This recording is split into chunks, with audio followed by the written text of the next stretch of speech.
We're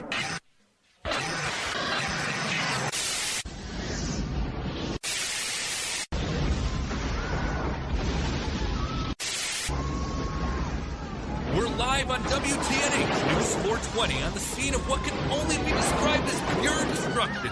Just mere hours ago, Peezy issued a formal warning globally. He promised a takeover that would shock the world, and he delivered. A strange laser was shot onto Earth, which destroyed everything in its path. Buildings have collapsed everywhere, vehicles blowing up around every corner, people running, literally, for their lives. I don't know if anything can stop this massive, chaotic scene caused by one man on a warpath that appears at this point unstoppable. One can only hope we see an immediate end. If I were you folks, I'd drop everything you're doing, grab your loved ones, and run as far and as fast as you can. This is Michael James Green, signing off.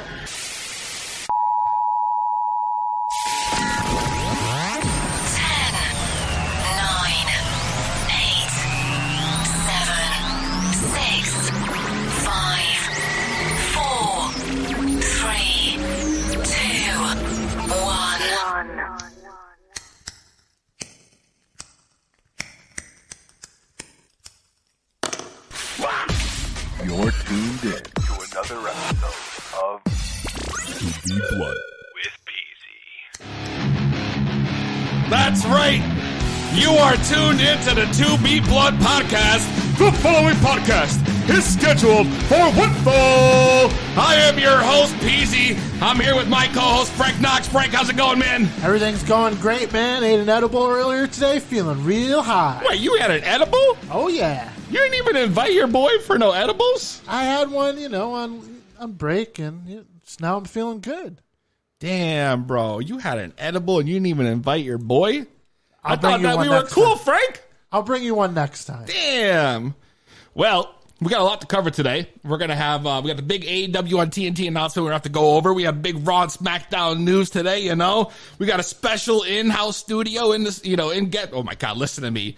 In-house, in-studio guest today. He's here. He's here. He's in the flesh. And we'll be talking more about that and who it is in a little bit. If you haven't paid attention to our Facebook, then, you'll get the surprise.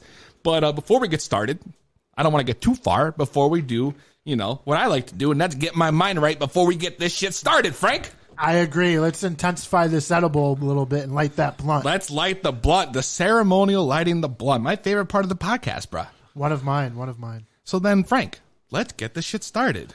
Do what you do, Peezy. So I ask you, Frank, are you ready? I'm ready. I said, are you ready? I'm ready. Then, for the three of us in this podcast studio and the hundreds listening at home, let's get ready to smoke it. And if you ain't down with that, I got two words for ya. Smoke it. Yes, sir. We lighten the blunt. We break it down and smoke it up here on the To Be Blunt podcast. Right. Break it down and back it up, baby. That's what we do. So, Peezy, what are we smoking today? Oh, man, I like the blood. Yo, this shit's fire. So, smells amazing. I know. Well, of course it is, So the strain of the week this week is gelato. Shout out to the weed man. Shout out to the weed man. You already know. We got gelato. Gelato is a hybrid strain from Cookie Farm Genetics. The parents are Sunset Sherbet and Thin Mint Girl Scout cookies. Sounds delicious. Man, it is delicious. Let me tell you. I can't wait to take a hit of that. They call this a THC powerhouse, bro.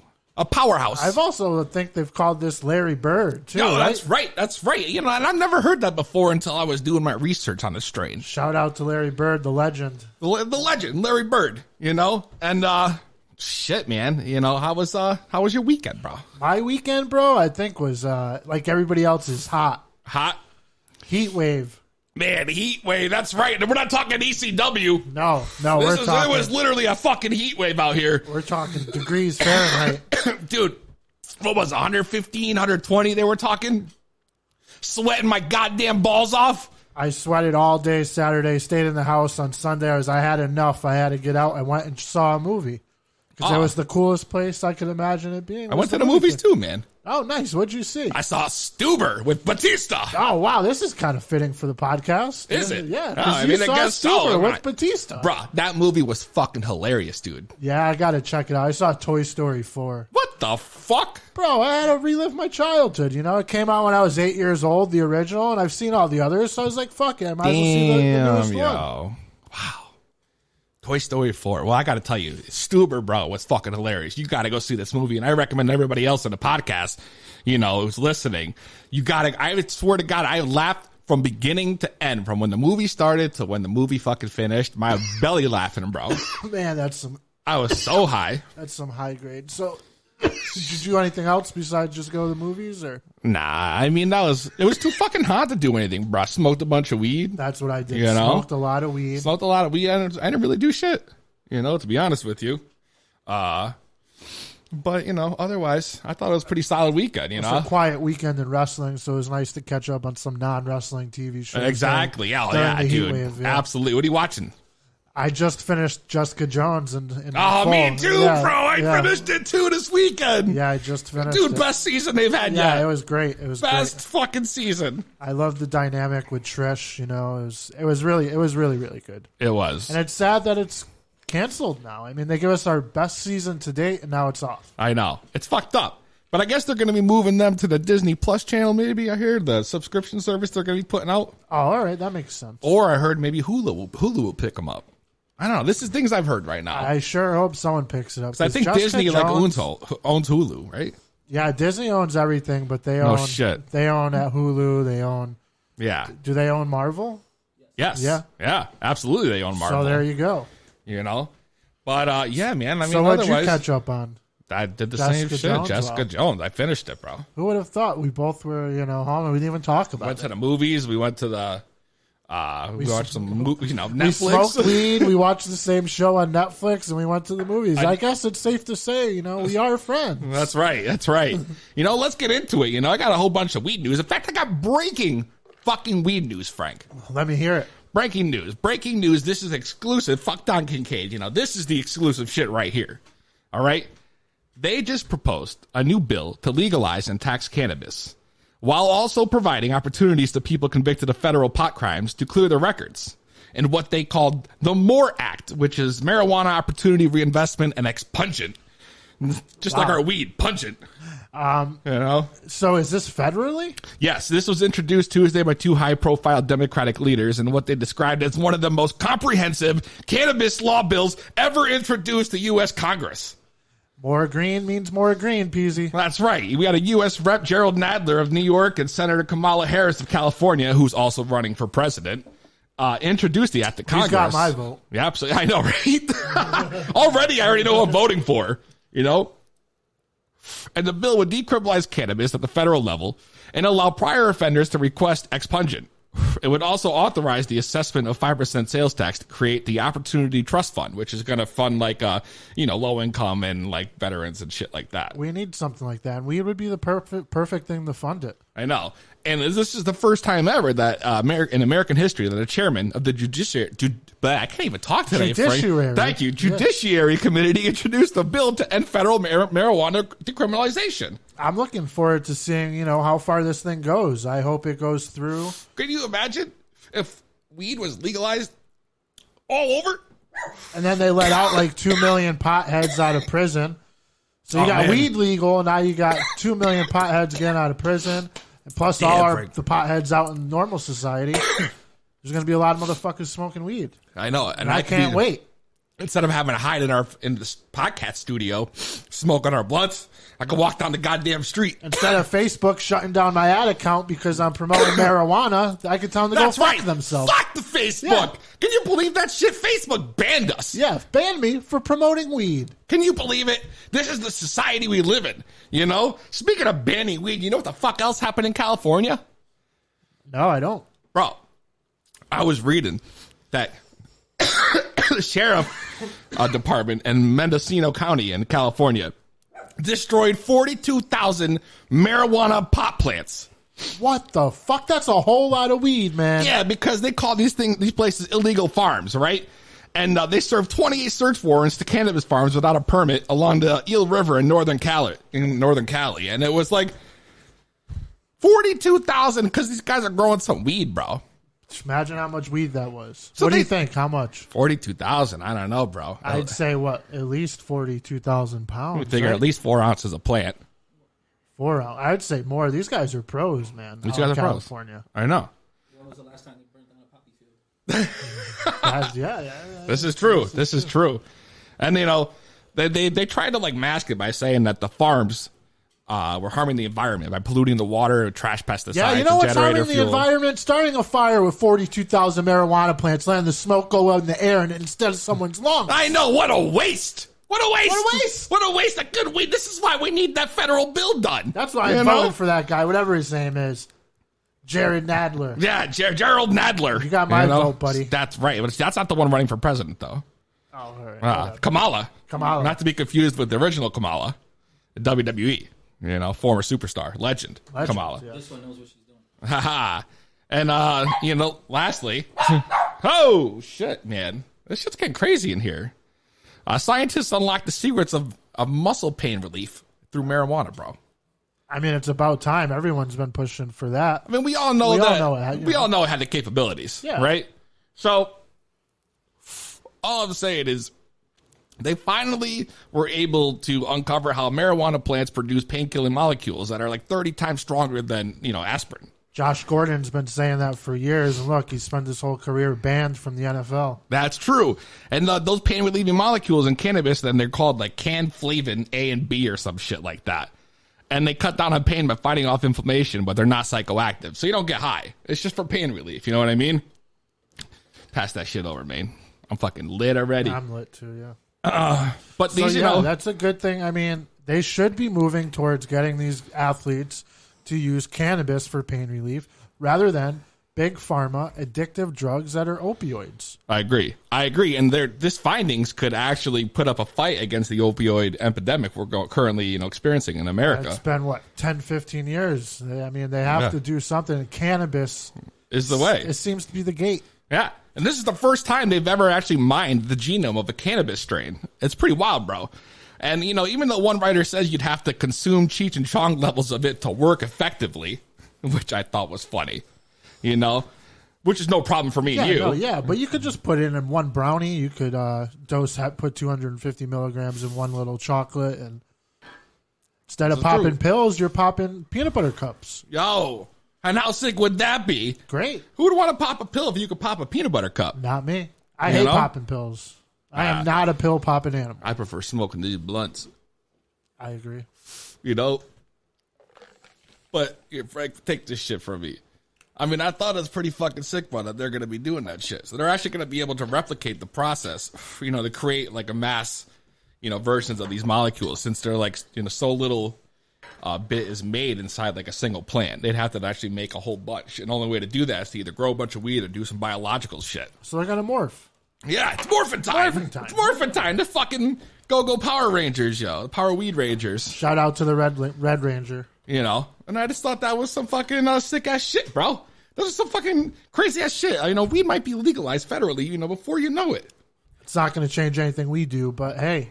I know. Can't wait, though. You know? I know. Well, we got the big show today, bro. We got a big show. We got a big guest. You just smoked a blunt with us. Big guest, general manager, and Heel Shit Design and Apparel owner, Alex Rojas, is going to be joining us in studio after this break.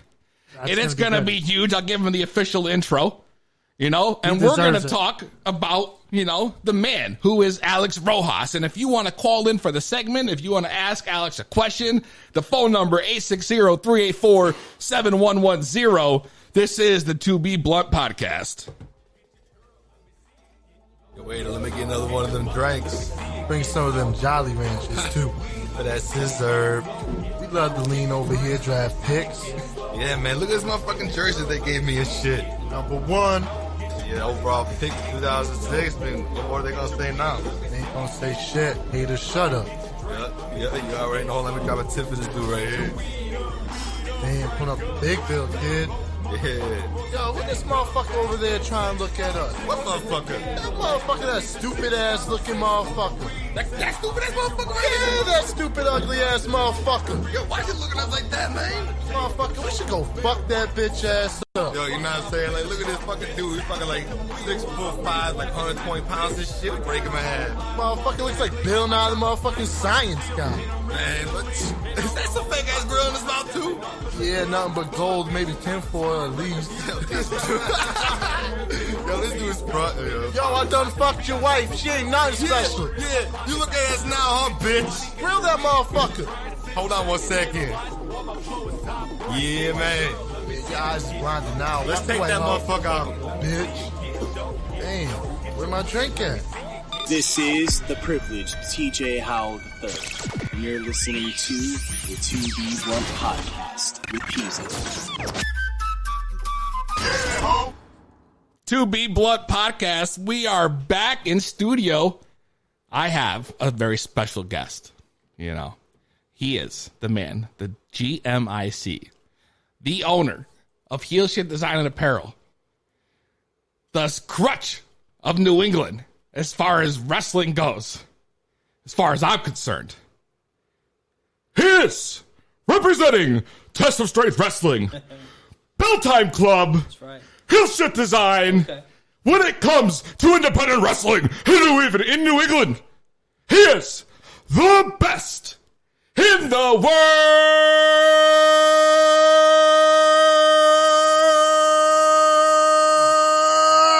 world, Alex Rojas. That's right. That's how you know that's a test of strength trained athlete Wow, right there. When that's he, a great when introduction. he does it for the people in the cheap seats. You know That's what I mean? right, baby. We got Alex Rojas live in fucking studio here. Yo, I'm honored and privileged.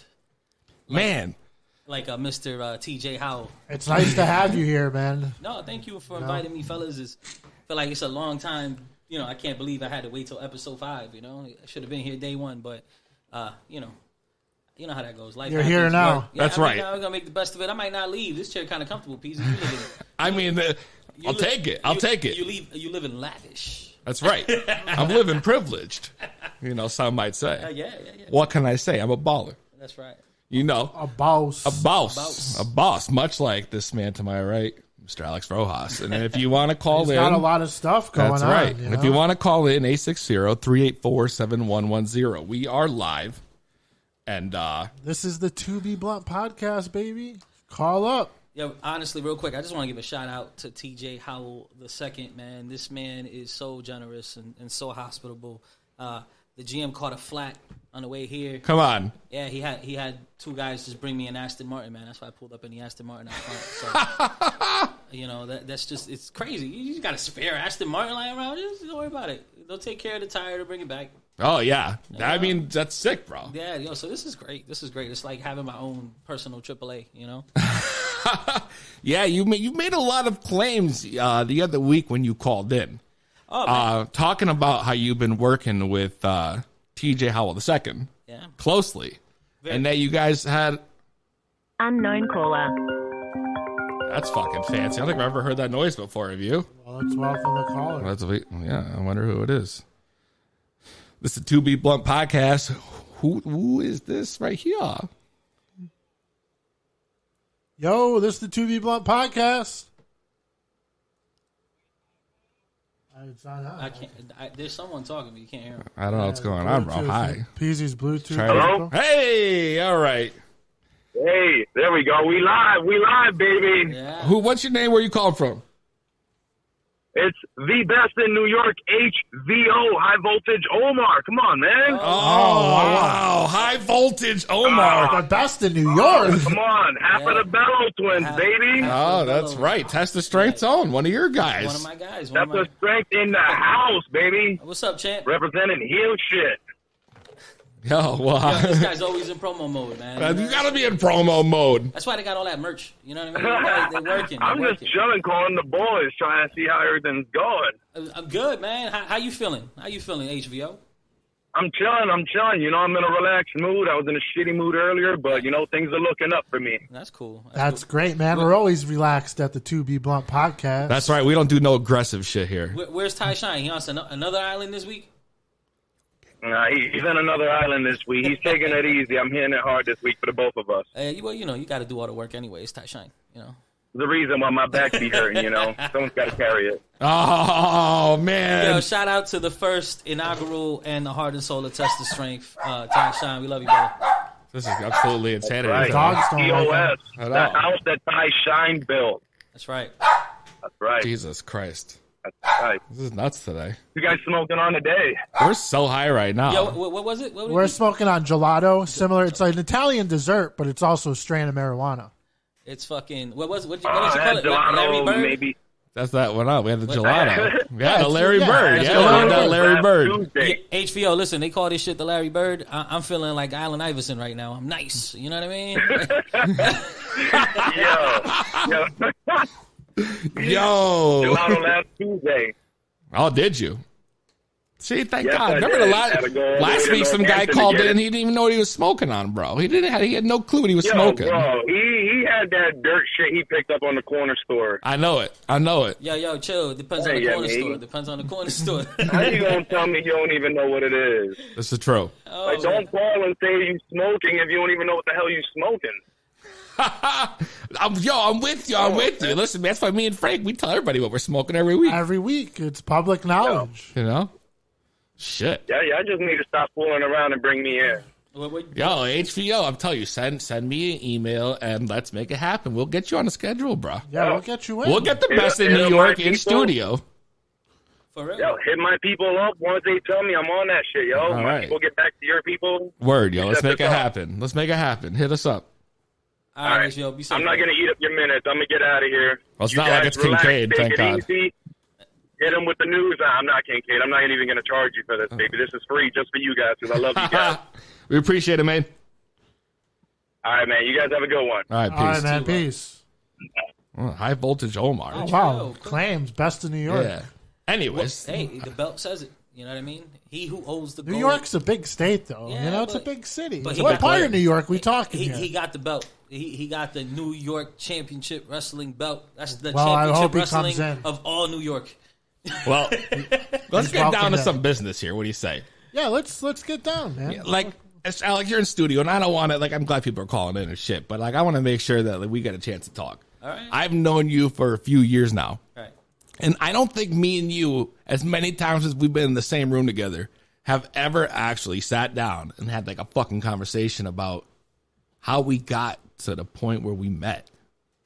Yeah, that's you're right. We never really did have. You that know, conversation. I know right now you're general manager of 2 promotions and you're making waves, and you were just telling me how you designed the title for Proving Grounds. For Proving Grounds, shout out to Ty Graham. Yeah, actually just did that last night. That was a brand new thing, and you know, they liked what I did. I banged it out real quick. You know, I got a lot of friends out there, and they sent them over to me. You know, Bo Douglas and you know, a few other cats told him that that's what I do, and he hit me up. He liked my work, and next thing you know, HS just designed another title belt, another one to hang up on the wall. I mean, your work in Test of Strength has been excellent. You know, as far as designing titles, I don't want to get. We're going to dive into everything else. He designed all the wrestlers' tees into. I see a lot of the guys in the independent scene rocking the heel shit logo. Yeah, and it's a blessing. I think all of them out there, you know, all the brothers and sisters who wear the hat, who wear the T-shirt, who support the brand, who got the patch on their jackets. You know, I appreciate all of you.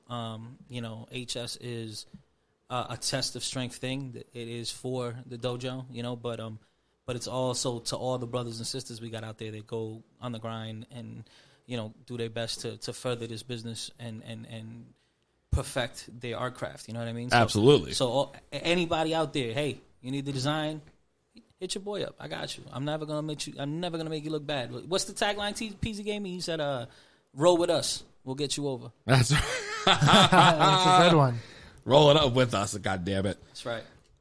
Now, you're deep in the wrestling game, bro. But like, how the fuck did you start? Like, how did you get into the wrestling business? Like, where did this come from? Because I do not know the answer to that. And I've known you for so long, and I'm kind of disappointed in myself for not knowing this information. It's not the craziest thing in the world. It's like, every kid coming up, 96, 97, 98, it's like wrestling is fire. And I'm in the Bronx, so I'm in the middle of ECW, the fire. You know what I mean? I'm in the middle of that. And, it's 2 a.m., on Channel 5. That's right. Yeah. You know what I mean? And, watching the ECW. I've done that, bro. And I see the graphic that Taz made, in PowerPoint or some shit.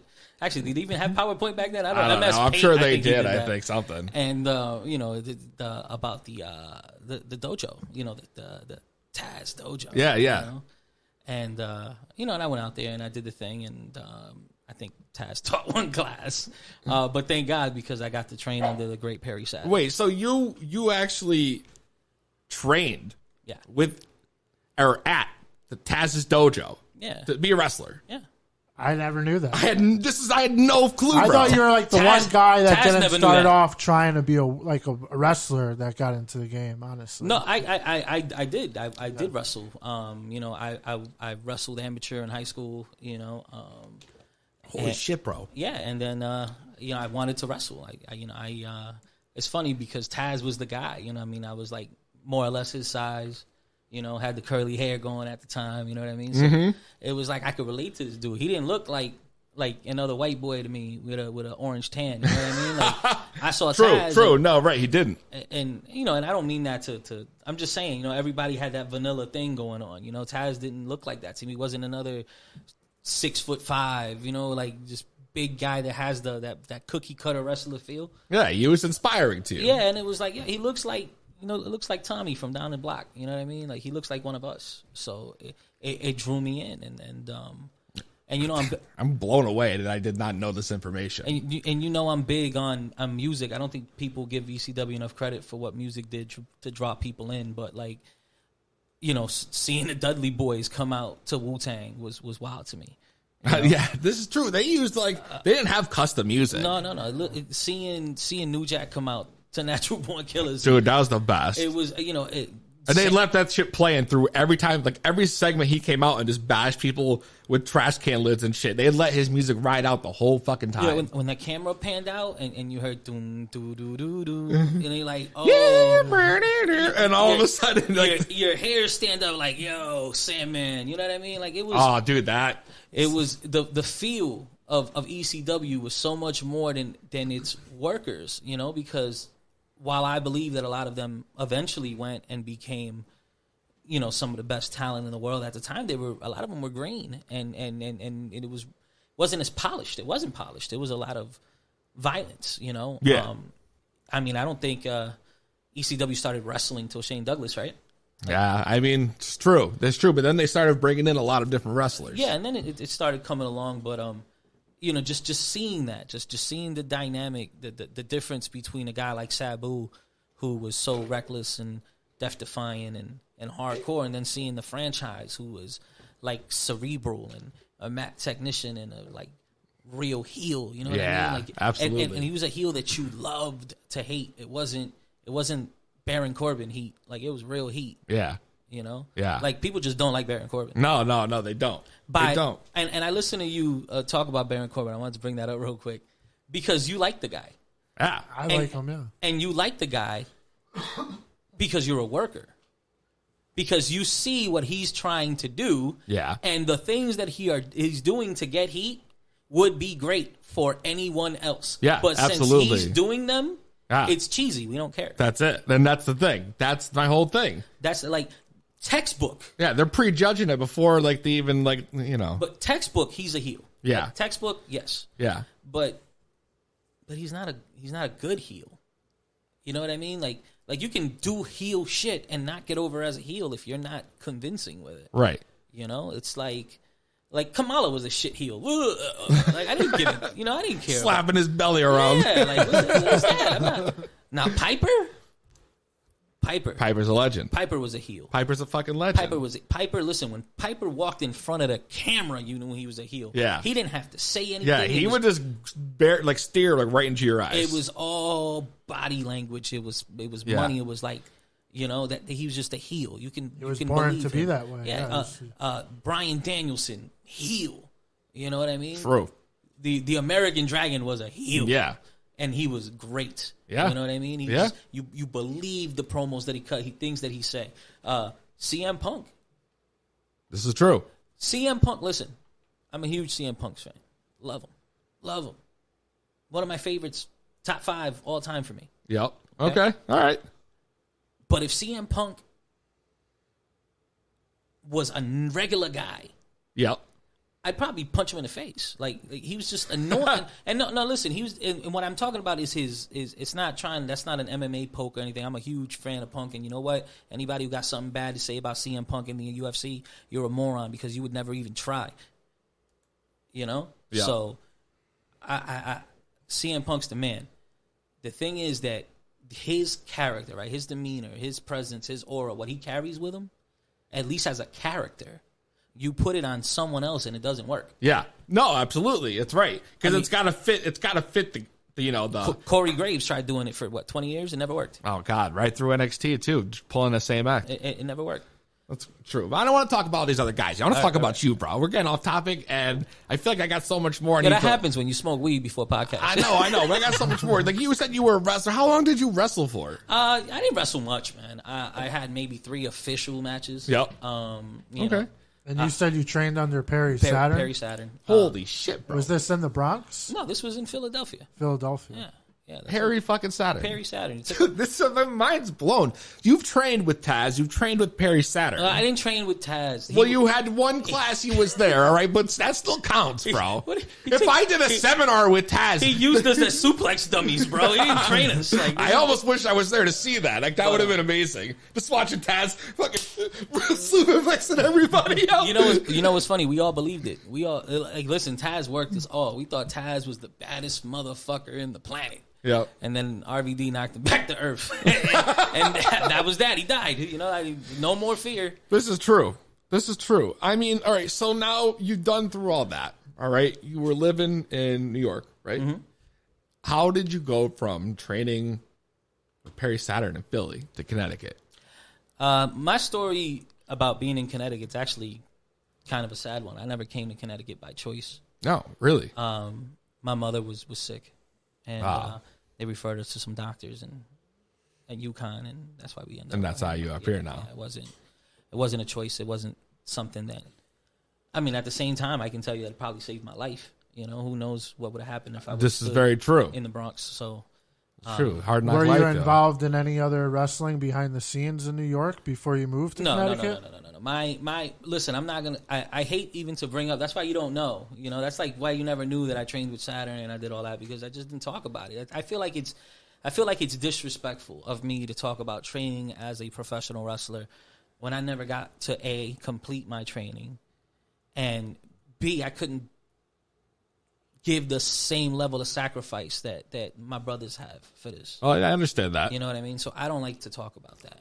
Oh. So that's why you don't hear it. I had my son Jeter, which you know. He's the junior executive of design at HEELSH Apparel. He's the man. He's a very talented kid. I'm very proud of him. And yeah, it's biased. I don't care. That's my son.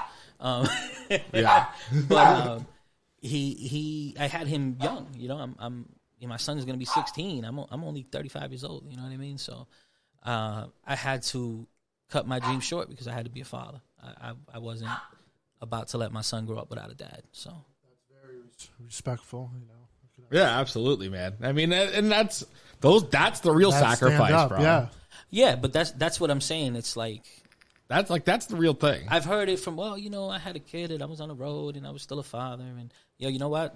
Power to you, brother. I respect you for that. I'll never take that away from you. Right. But that wasn't a chance that I could take. Yeah. You know? I know. It just wasn't. That's the same way I felt after the million knee injuries. Was like I couldn't. Yeah. That's not a chance that I can keep taking. Right.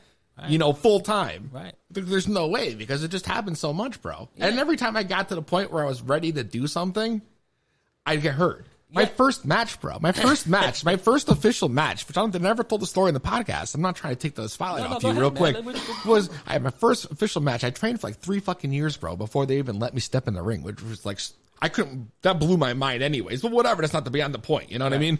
So I put in all the work and I get my big match, and it's me and Hippie Dicky Moon, who was then currently the champion where we trained, right? PWA champion. Yeah, he was the PWA champion. And my first match, they threw me out there with the champ. And I'm working, and I'm like 7 minutes in, and he's down, and I'm getting the heat on him, and I'm beating the shit out of him. And I go to fucking rake his face with my foot, bro. Oh, and man. As soon as my foot came down on the mat, pop, bro. Pop. There goes the fucking knee. And I was out for 9 fucking months. After that, before I got back in. And then I got back in, and I had my return match, and the fucking promotion closed down. Yeah, it's nuts because it's like, we're just jumping on trampolines, right? Yeah. That's how we're doing, What?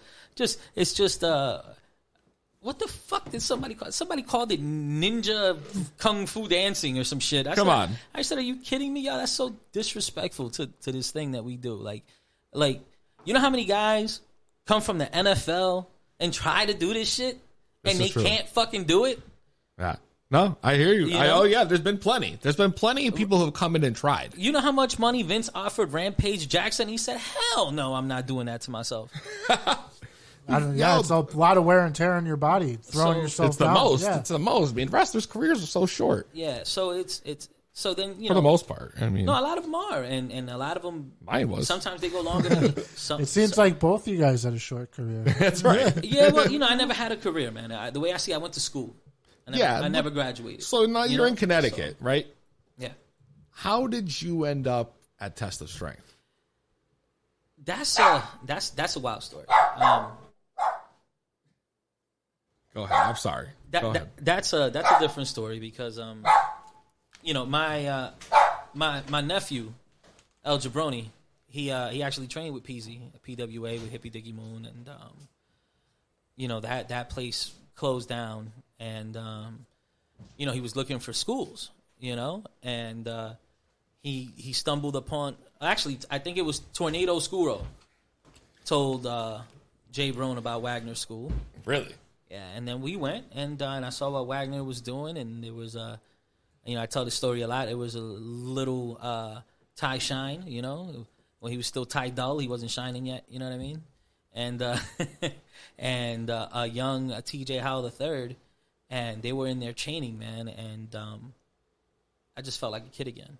Really? Yeah, and then I couldn't. I did not know that TJ Howell was training that far back. TJ Howell is probably the second Test of Strength student. When I came in, he was still a rookie baseball player. Yeah, that's. I didn't even know that he had been one of the first. No, TJ's down with that day one ish. He's that's crazy. I'm learning so much shit today about you and everything. He's our privileged Uso, day one. But big respect to Ty Shine and TJ Howell. Yeah, man, and and it was funny. I saw them lock up, bro, and just trade a couple holds, do a little chain, and leapfrog drop down arm drag. Yeah, and it was like, those fucking kids are gonna be beasts. And then look where they are now. Yeah, Yeah. So now you're with Test of Strength, and you have a lot of roles, and you've branched out, and you're working with Bell Time Club now. Right. And shout out to Bo Douglas, Dante Luna, Jason Rumble. I love y'all. Absolutely. And you're doing, creating merchandise and brands for so many people and companies at the moment, which is like props, because I've seen you push out over like the last 2 or 3 years that I've known you so much artwork, so many flyers, so many logos, so many designs, so many just incredible pieces of art that you've been doing, bro, that you must, like, this fan, not a fan base you can call, but this like base of loyal, like, wrestlers who are so loyal to you. You know what I mean? It's like, it's incredible to see. It's mutual loyalty, and while we're talking about that, I just want to say thank you to Peezy, because Peezy was one of the first people to take a chance on me as a graphic designer. I had the privilege and the joy of designing the Get High Rappers official logo. I did not know that. Yeah. You didn't? The one with the microphone and the weed leaf and the smoke. Yeah. Nice. That's right. Yeah. That's Alex Rojas. That's heel shit design. That's heel shit design. So, that's it. So while we don't promote it too much on the podcast, this is sponsored by Heel Shit. Facts, bro. That's incredible, man. I mean, that's a lot. I did see these are things I didn't know. And before, like when I went to the show, I really wanted to talk with you because I never had the chance to learn, you know, and I feel like there's still so much more, you know, that we could go into. It's cool, man. I ain't going nowhere. You got me for life, baby. We you brothers. Know? I know. We're going to have to like go through this again, but it's just your story is incredible. And I can't believe I didn't know this about you. And it makes me respect you more. Like it's incredible that you went from where you were in New York to Philly to Connecticut and to taking like these two companies and building them up and shit and helping me out all the time. You know, he's actually working on currently doing a podcast logo for us too, which is, you know, which I think is done, by the way. We're still is this the one with the ring? We're still in contention about which one is going to be. You got to keep our secrets, Frank. Don't give out no hints. That's right. Don't get the spoilers out. They listening, man. The feds is on. True, you're right. So I know Test of Strength and Bell Time both have shows going on next weekend, right? Oh yeah. We got August 3rd. We are Test busy, of Strength in Naugatuck, Connecticut at Tazrax. Yeah. You know? And that's gonna be 6th show. And me and Alex doing commentary. That's gonna be fucking dope. Oh, nice. You're gonna be going with Peezy this time. Yeah, it's gonna be fun. It's gonna be fun. You know. And then the day after, man, we are in the last cathedral left in baseball. We're at Fenway Park. Bro. That's right. It's going to be insane. We're at Fenway Park, Bell Time Club. They do the El Mundo You don't consider Wrigley Field a cathedral of baseball? I said one of the last. Oh, I thought you said the last. No, Wrigley, Camden Yards is there. Camden is there. You know, so there's a few, but it's like, you know, we lost Yankee Stadium, you know, which the new stadium is beautiful and it kept a lot of the old spirit, but it ain't the same. It's a shame when you get off the train and you look down at that Little League field where it used to be. It's kind of heartbreaking for me, you know. But hey, and at the same time, it's kind of, I look at it this way. See, I'm a Bronx boy. You know, I grew up. I have thought of it this way. But what I'm saying is that like it's so cool that all right, the stadium itself ain't there, but now all the kids that dream about being Yankees get to play on that same grass. I always say, imagine being a kid, man, playing there on Yankee Stadium. Yeah. Where Ruth, where Mantle played. That's poetic, man. That is. It's crazy. That's one of the most beautiful. That's life going full circle for you, man. Just you know, like it really, like karma worked there. You know what I mean? This is true. Yeah. This is true. Well, I really appreciate that combo, man. And we're going to keep you in studio if you're cool. I know you have somewhere to be. We have more weed to smoke. We're going to be talking wrestling. That's right. I'm sure you'll fit right in. Listen, man, you know the code. I know the code. You know the code. If there's weed, I'm saying. That's right. So before we move further and we get into the shit, because we got a lot to talk about, AEW, Raw, SmackDown, all that shit. Okay.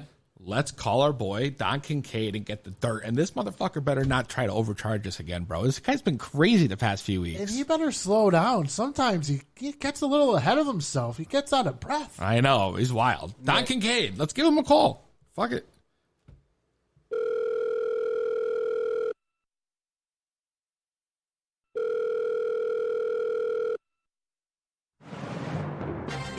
Ladies and gentlemen, exclusive breaking news brought to you by the Kincaid Hotline. And now, renowned reporter, Don Kincaid. It's Don Kincaid, baby! Kincaid, me and Frank, make sure we got our minutes loaded before I give you a call. You better have some breaking news for me tonight, goddammit. Hey, babies, it's Don Kincaid, and man, do I got some breaking news right off the top. I ain't even gonna charge. I'll charge you 0.1 cent this week because I'm feeling so generous. So let me jump right in. Yeah, 0.1 cent, baby. Holy shit, Frank. That's a deal. Sign us up. Thank you, Don. Dude, I am so amped over this news breaking right now, but it's got me kind of worried. So let me jump right into this. Dude, WWE stocks are going way down. What do you mean they're going down? They're plummeting, baby. WWE executives, they've recently cashed out millions of dollars in their WWE stock. There is 7, maybe even 8, major executives, and I'm talking, I'll name 3 because they're big. Vincent Kennedy McMahon, Stephanie McMahon, and Triple H themselves have sold off numerous shares of stock. Numerous? Yes, numerous. Well, and I mean, what do you mean by numerous? Dollars. How many stocks you talking? All of them? How many? Dude, I'll give you a quick example. Triple H sold off 17,563 shares at $70.23, and that's a value of $1.2334449.49 million. Oh, $1.4 million in stocks he's selling. This guy's not even standing behind his own product anymore. Why are they selling it? What happened? Did it drop? Dude, I don't know what's going on the inside. Maybe we should be worried because check this shit out, Peezy and Frank. The stocks were valued at $99 a share. Right now, they are only at $68.38. Oh, God damn it! Hey Don, do you happen to know what price they sold out at? Did they tell you? Well, let's see. It says around $68. So it started at $99.25 specifically, and right now it is at $68.38. But when they sold, it was an average of $70.23. That's way too much money, kids. Too much money. So they saw the stock hitting the shitter, and they ran for the hills with it, I guess, right? Oh, my God. What does that do for the rest of us, poor peasants? That's devastating news. Oh, they're going to take their money and run, goddammit. Frank, what are we going to do? We're going to have to cover Impact. We're going to have Donkey Kane's job. Looks like we're going to start covering the smaller brands at this point. Well, I mean, check this shit out because the Raw Reunion Edition, they came in, all the old guys came in, and check this out. The ratings were up 600,000 viewers from the previous week. Holy crap! I mean, that's interesting. But did you expect anything less? Stone Cold draws the crowd, man. Steve Austin's there. I'm tuning in. Well, hey, what's going to happen next week? Are the numbers just going to plummet right back to where they were? I mean, the stocks are going down. The viewership, I don't know what the hell is going on in that company, but, man, there's a lot of questions that really need to be answered from the inside, though, baby. From the inside, the bigwigs need to answer some hard questions. That's the easy way to lose the locker room. Sell the stock and the ratings drop. Seems like it's going to shit. Oh, you're going to see Roman Reigns. That's a test of strength. I mean, come on, baby. Oh, God. Roman Reigns. I knew I'd get a rise out of you out of that one, Peezy. All right, check this out. I got a little bit of Impact news. Now, Impact, not only did they just renew with Twitch. Now, I don't know if everybody's aware. You can watch Impact Wrestling on Twitch from 8 p.m. to 10 p.m. I don't think it costs you a dime. You put in your Facebook stuff or your email address, you sign up, and I believe you could just watch Impact for free on a weekly basis because they're on this channel, they're on that channel. You don't even know where the hell they are, and if you do know where they are, you don't get the fucking channel. So you don't got to worry about the executives dumping the stock on Impact, so we might as well switch over. Yeah, that's right, baby. So you can watch that right on Twitch. And not only that, look at this. They've got some TV tapings coming up, not only in Las Vegas, but they're shooting down south of the border, and they're going to Mexico. And you never know what kind of luchador action you're going to get when Impact goes down south of the border and gets into Mexico, baby. It's going to be some killer episodes in the next coming weeks. I'll tell you that. You're going to see a lot of Brian Cage south of the border. Hey, whoa. He just got married. I'm not jumping into that action. Woo. Hey, I want to mention something real quick. Viceland, I'm not sure if you're familiar with this, but they hosted the Dark Side of the Ring docuseries. Did you guys check into some of that shit? Oh, yeah, it's great. I love it. I loved every episode. Well, they are renewing their docuseries, Dark Side of the Ring, for a supersized second season. Are you kidding me? I can't wait. Oh, that's great news. Oh, all right. Now, I want to get into some God, struggling John already, Moxley Frank. action. Dude, John Moxley, listen to this. There's a big, huge event, AEW. It's called All Out. Now, I want to read something real quick, and it's a message from one John Moxley to Kenny Omega.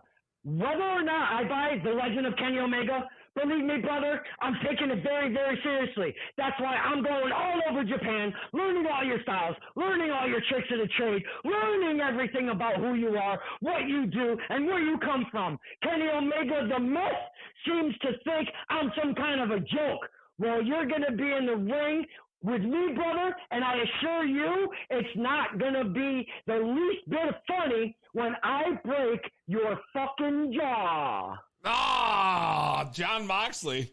He seems John pissed Moxley, off. dude. That's right. He's really, really stepping up his game. Not only that, and I am going to close with this because John Moxley is a madman nowadays. And check this out, something you would have never expected. Game Changer Wrestling has announced that John Moxley will compete against Josh Barnett at Bloodsport 2. And that event is going to be happening September 14th from Atlantic City, New Jersey. That's big news, baby. I saw the promo for that, Don. That shit was fire. Atlantic City. Oh, you know what that means, Frank. Atlantic City. We'll be tearing that place up before we know it. That's right. We're going to be styling and profiling right down in Atlantic City for the bachelor party edition of the 2B Blunt podcast. Oh, I can't wait. Well, man, hey, I charged you a really nice short rate. I gave you a little bit of information of this and that and that and this, and I think I've got about, that's it, baby. I think I'm all done for that highline action. What do you think, Peezy? I think you have at least one or two more for me, don't you, Don? One or two more? Don, you got nothing going on tonight you could tell us about or this weekend, any hot dirt? Wait a minute. There is one company that I absolutely love. I think we all love. MLW, Major League Wrestling. And tonight, baby, it is going to be crazy. There's championships on the line. There are so many names that are coming into this. But there's one match that we are all looking forward to, and that is going to be Teddy Hart versus MJF for the World Middleweight title match. Wow, baby. Two of my favorite guys in the industry. That's going to be incredible. That's awesome. What's a matchup? And that's right in our way, right here in New York City. Dude, it's going to be insane. Instead of being there, we're here doing a podcast. Hey, I got stuff to do, Peezy. I got Peezy. I got Center Ring. There's so much to do. I can't get to all of these events all the time, man. God damn it. Well, at least we got the hotline. Speaking of which, Don, I think my minutes are running slow. Even at 0.01 cents or whatever you called it, you're still not giving me a bargain. Oh, come on, man. That's as low as I can go. I want that freebie, goddammit. My name is Brian Pillman Jr. I am 1/3 of the New Heart Foundation on Major League Wrestling, and you are listening to Peezy on the 2B Blunt podcast. 2B Blunt podcast. Wow. We are back. Wow, Don Kincaid, that son of a bitch, yo. At least we got all that news for cheap this week. What do you say, $0.01? Yeah, I mean, I think we paid nothing. And thank you, Don. Holy shit. Well, we are live in studio still with Alex Rojas. It's funny that Kincaid is out here trying to make friends. Yeah. I wonder why. I wonder who he has heat with. I don't know. But we got a lot to talk about here. Let's go into it. So, big announcements. Go right into AEW. They just made their huge announcement. Huge fucking announcement that Warner Media announced that they're going to be going live. October 2nd. On TNT. First show in Washington, D.C. That's right. 2 hours. 2-hour show every week they're going to do. That's big. Congratulations to them. I'm very happy for Cody and company, for putting that together. Yeah, they're going to be a traveling brand too, I read. And then on some... so they're going to travel across the country? Yeah, absolutely. Wow. Yeah, they're going to do this like WWE does. But, I guess they're going to work, WCW. Yes. Yeah. Yes. It's funny how the internet thinks that WCW is going to kill WWE. We already saw this war, bro. Same show. Same this channel. is true. Literally, same channel. Say it literally. But how do you think AEW is going to do when they go onto a weekly program? Frank Knox? I hope they make the adjustment very quick. They start building these stories. They start using all the talent they've been signing, and they still have a few tricks up their sleeve. I hope for the debut, maybe a couple free agents that are going to shock us. Hey, you never know, right? If they're going to do it, you got to at least save them for the first episode, right? They can't show their cards. I guess, but I feel like they signed too many people as it is so far, and I haven't seen any of these, a lot of these signees that they pretty much just snatched up so they wouldn't go somewhere else. I I don't see them helping the product. What they've been 3 shows officially under the AEW banner? Wait, you don't see them helping at all? I see a lot of them contributing. Okay. I mean, I do personally. I mean, as long as they book them right. I've watched 3 shows. Yep. I've liked 3 matches. Like this. Well, okay, maybe that's harsh. Maybe 5. But like what was the last one? Fight for the Fallen. Fight for the Fallen. Yeah. Fight for the Fallen asleep.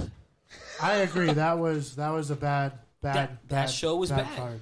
I don't understand. You got the Rhodes and the Bucks, and it's bad. Yeah, I mean, so they're saying that. Well, they're not saying, but the first arena, which was the Capitol one, like you stated before, Washington D.C. in the Capitol. It's a 15,000 person stadium. Yeah, I believe that's where still a lot of people. So that's where the Wizards play. Do you think that's something that they can do weekly? 15,000 people as a brand new company? I tell you what, I'll say this about AEW. They have great marketing. Their marketing department promotes that like there's no tomorrow. They work the social media. They have the buzz. Brandy Rhodes is Beyonce on Instagram, bro. Like, they're doing it right now. So, most importantly, they have the con money backing them too. And it's not just that they have the money, but I feel like they're utilizing their core well. You know what I mean? Like Donald Trump level well. See, I expected them to be running like 5,000 person arenas, like Impact or some shit. You know? Maybe they probably will. Maybe 15 is just for the big one. You know, the first one, because people they're gonna buy the first show. They'll run them until they stop selling out. I mean, AEW keeps selling out in minutes. Yeah. So until something changes, you're going to see these big arenas. They do sell out super fast. All In, I was super psyched about it. I was one of the people that I was here. I saw it here. It was amazing. That's right. It was a great show. That's where we dubbed the Scott. From top to bottom. Everything else is falling off. We created the Scott that night. That was a beautiful thing. Yeah, we certainly did. That was a great show. What was the next one? Was it Double or Nothing? Yep. No. Yeah. Double or Nothing, and then All Out. Double or Nothing was meh. Fighter Fest. Like the people that killed it were the people that were supposed to kill it, and the guys that are on the undercard bored me to death. Well, Double or Nothing was 3 matches for me. That's all I cared about. Yeah, and I think two of them delivered for sure.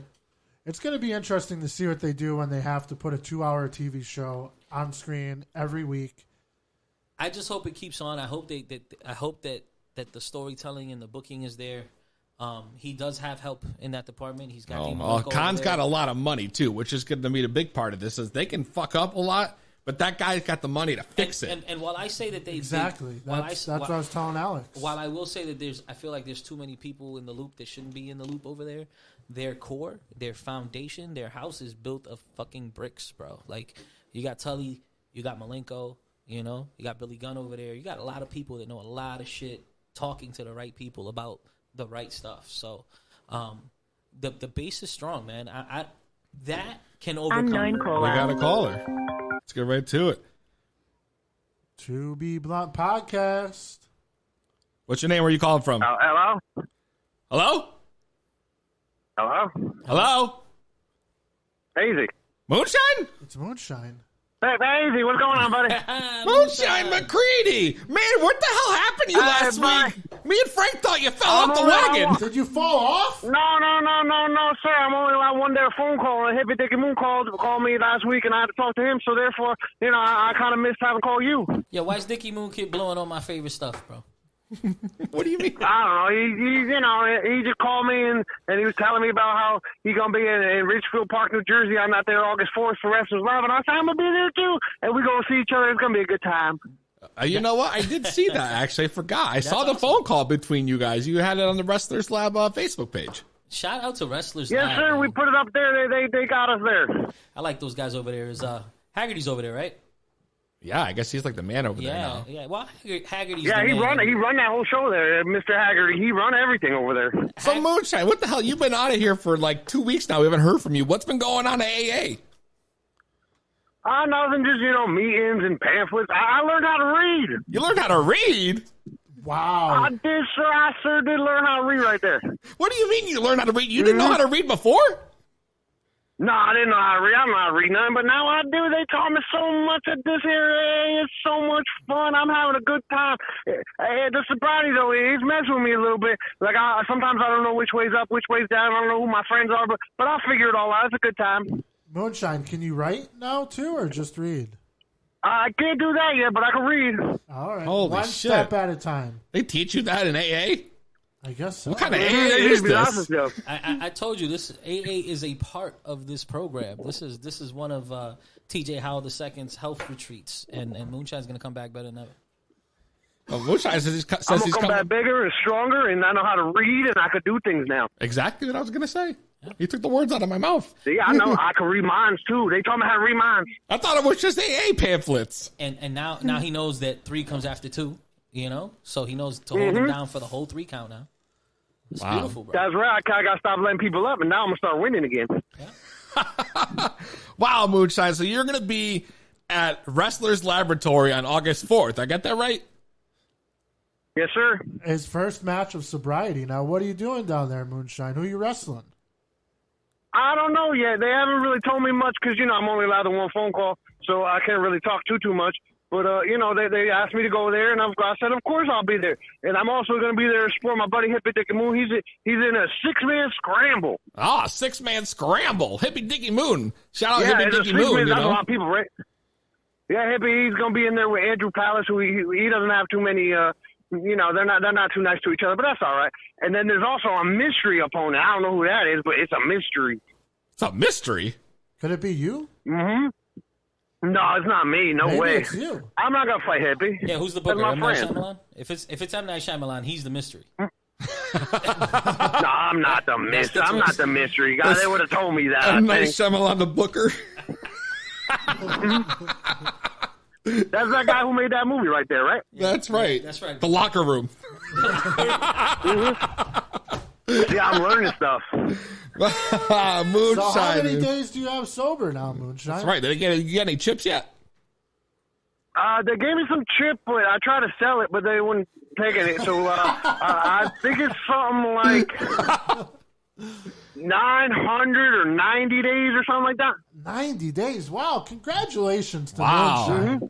Wow. I mean, we've only Yeah, been it's a good running thing. this show for what, 5 weeks?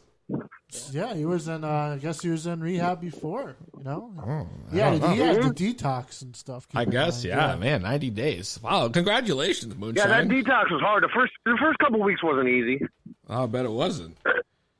They told me to But every day detox it's from getting weed. easier and easier. Fucking bullshit. I don't know nothing about that stuff. You might want to talk to my friend Hippie about that. Well, I'm sure I will soon enough. Damn, Moonshine. So that's amazing. Are you going to call in next week? We were really, really worried about you. We were concerned. We were. Oh, I'm sorry to make everybody worry, but like I said, I only got one phone call, and Hippie Dicky Moon, he called me, so that was my one phone call for the week. That son of a bitch. Well, next That's time, all right, though. next I time like talking to him. He's my next time, friend. have him call us and let him know that you're still sober and you're doing the right thing. Yeah, or just have him call it when we call Absolutely, it. I will absolutely do that. We'll do a I three-way will call. tell him to call in to you. This way, he can say, you know what, Moonshine's still doing good. I talked to him. He got his one phone call with me, and that's it. That would, yeah, that'd be that great. would- Thanks, 'cause man. We were really, really, really worried. I'm sorry, I didn't mean to worry you. It's almost like jail. Oh my God! All right. They got me locked up like 23 hours a day. 23 hours a day, bro. I'm locked up. They give me my room, and then I get to go. I get to go to meetings for an hour, and then I got to go back to my room and sit there and do nothing.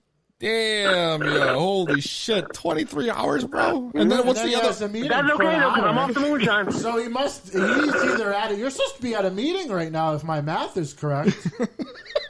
Are you supposed to be at a meeting I don't know right if your now? math is right, but no, I'm in my room. Oh my God, what's going on right now? He As has long a as I'm phone in my in room, his it's room. okay. He has a phone. This is like Yeah, I got a hotel. phone. It's 2019. It's a No, cordless phone. they bring it in, they plug it in, they let me talk, and then they unplug it and take it away. Oh my God. Wow. Maybe it is like jail. Are you sure you didn't fall off the wagon, Moonshine? It sounds like you're drinking a beer No, over no, there. no. You're burping. I'm doing all right. I'm doing great. I'm having a good old time. Oh my I God. get to hang out with these people for like an hour, and I go back to my room and I just sit there and I learned how to read, so I've been reading some books. It's amazing. I got this real good author. His name is Dr. Seuss. He's so smart. He makes things rhyme. It's funny, like green eggs and ham and stuff like that. I like that stuff. Oh my God, Moonshine. You know what, bro? This has been great. It's really has. I gotta keep the show moving, man, or else we'll talk all day about this. Jesus Christ. That's all right. Make sure you call in next week, yo. Call next week. Yeah, you call in next week. I'll make sure to put it on my calendar, and I'll have somebody write it down, but I'll be able to read it, and I'll be like, I gotta call Peezy Show. Because I can read. Thank you. I would appreciate that. Thank you, Moonshine. Moonshine. Keep your head up. Keep reading, baby. Follow that rainbow. Wow, Moonshine McCready. 90 days, man. That's Wow, a big that feat. is huge, Wow. It's probably only 35. He can't count that high. I know, I'm surprised. I thought you just learned past 3. This guy's talking about 990. Oh my God. Wow, so if you want to call in and join the rebels who have been calling in lately, my God, it's 860-384-7110. We are live on the 2B Blunt Podcast. We are live. Let's get into some WWE shit. The Raw reunion was this week. We had the Raw fucking reunion this week. Yeah, it was great, until that racist guy came out. Oh, God. He's talking about Hulk Hogan. Oh, man. Yeah, so, Booker T was looking at him. Well, of course he was looking at him. Like, come on, man. Hulk Hogan, I'm coming for you. Let's go into the opening segment. Let me steer the road here, all right? Yeah, let's not put over. Let's talk. We had the opening come out with Cena. You saw this, right? You guys watched this. Cena comes out and he's talking shit with the Usos, and he makes reference to them looking just like they do in their mugshots. And breaking news: what happens last night? Jimmy Uso arrested for a DUI again at 3 a.m. Wasn't it Jay last time? I think he's right. I think it was Jay last Jimmy time. this time, but now they're both in, the mug shots. Is it Jay and Naomi? Are they? Yeah, right. Yeah, yeah. So Jey Uso. Well, they called out the doctor, and the doctor provided a little sneak peek in their I life. know, was it? He thought he was talking about the past, but was he predicting the future? Like, what, John Cena's got superpowers now? He has been away. That's why we could see him. His powers evolved. I thought the intro was good. Rikishi came out. They did all their stick. Devon was out there. I thought that was a solid opening. It was a good way to kick off things, We had the Revival come out, interrupt things, which was great. That's right. Yes, and we had the big 6-man match with Revival and Devon versus... No, they were just ringside. It was Revival with Devon in their corner. Yep, in their corner. Against... the Usos with their father, Rikishi. And that's right. I'll watch the Usos versus... Anybody at this rate. No, but versus the Revival, I'll watch that all day. Oh, my God. It's amazing. Put that shit on the loop. It's amazing. It was great, And then they had the backstage promo and with the legends. I forget exactly who was Santino. Tori Wilson, Jimmy the Hart was back there. And then Drew McIntyre comes out and we saw Alicia Fox. I'm glad that she still has a job. Yeah, this is true. I haven't seen her in forever. I don't think Arn Anderson has a job because of Alicia Fox. So. Oh boy. Well, anyways, I want to talk about Drew McIntyre. Drew McIntyre. This man, he comes out and he interrupts everyone. And he just looks at them and snarls at them. He's like a legend. But Drew McIntyre is like the most Vince McMahon-esque version of a wrestler ever. Oh, yeah. I don't understand how this guy who looks like a fucking workhorse is not in the title picture. And instead is one of Shane McMahon's henchmen. Him and Elias. Yeah, I don't like how they're using Drew McIntyre. I thought he was going to get a big push. I think the push I think the push is coming up. I think this whole, as a storyteller, someone that puts stories together and watches them evolve, I look at things a little different, and I'm seeing this pairing with Shane that isn't in his favor. It's not helping him any. It's all about Shane, right? The Kevin Owens angle with Shane and the impending commencement of Eric Bischoff. I see this all building up to everybody turning on Shane to get him the fuck out of there, and Bischoff comes and he's the hero. To save the day, and then that might be it. I didn't even think about that actually, and it'll that's be a good outlook on it. And he'll book his ass off for 3 weeks and give us all the matches we ever wanted to see, and then it's back to heel Bischoff, and we get the NWO for the I hope not. But, I mean, does anybody, honestly, in that entire locker room look as credible as a threat against Brock Lesnar than Drew McIntyre? Or Braun Strowman, but that's already Bobby happened. Lashley. So we've already seen it, though. Drew McIntyre. Why haven't we seen Bobby Lashley? And we will. We will. I know he's been pushing for that. He's been pushing for that. Paul's going to make that happen. I wouldn't be surprised if we saw that at Survivor Series. I wouldn't be surprised either. I would watch that. We just have to figure out some way to make Bobby Lashley a face and have people care. Because we react to Bobby right now because they're using him as the classic super-powered heel. And it's a role that suits him well. He executes in that. Yeah, I mean, the match with Braun at Extreme Rules was great. Yeah, it's you know. And you know, the one at Extreme Rules, that wasn't even really that big about. The one on Raw was money. This is true. You know, like they beat each other up. Yeah. You know, and look good. It's true. And that's how you got to do it because Strowman can't do anything else. Yeah. So you got to it's got to look like a fight. Yep, absolutely. We'll move on to Drake Maverick, you know. Oh, man. The WWE 24/7 title was kind of the centerpiece of the Raw reunion. So much happened. I mean, how many guys won the titles that I shouldn't say how many guys. How many times did that thing change hands? Who held it? Was it 9, 10 times? Something I think like that? it was about 9. I don't know. I think it was 9 at least. Frank, I think I got it here in my notes somewhere. That, you know, the entire list of everybody who had won. Who at least I thought I did. But, I mean, who knows? It was crazy. Yeah, I have it. It was Drake Maverick. Yep. And then it was Pat Patterson. Hold on. So Pat Patterson comes in. I gotta play the clip because I was dying, bro. This guy comes out of nowhere after, you know, Drake Maverick already got pinned, you know? And here comes Pat Patterson, wins the belt. He cuts a little promo afterwards. Stomped the mud hole. Stop the mud hole. I got a clip for this. I gotta play it.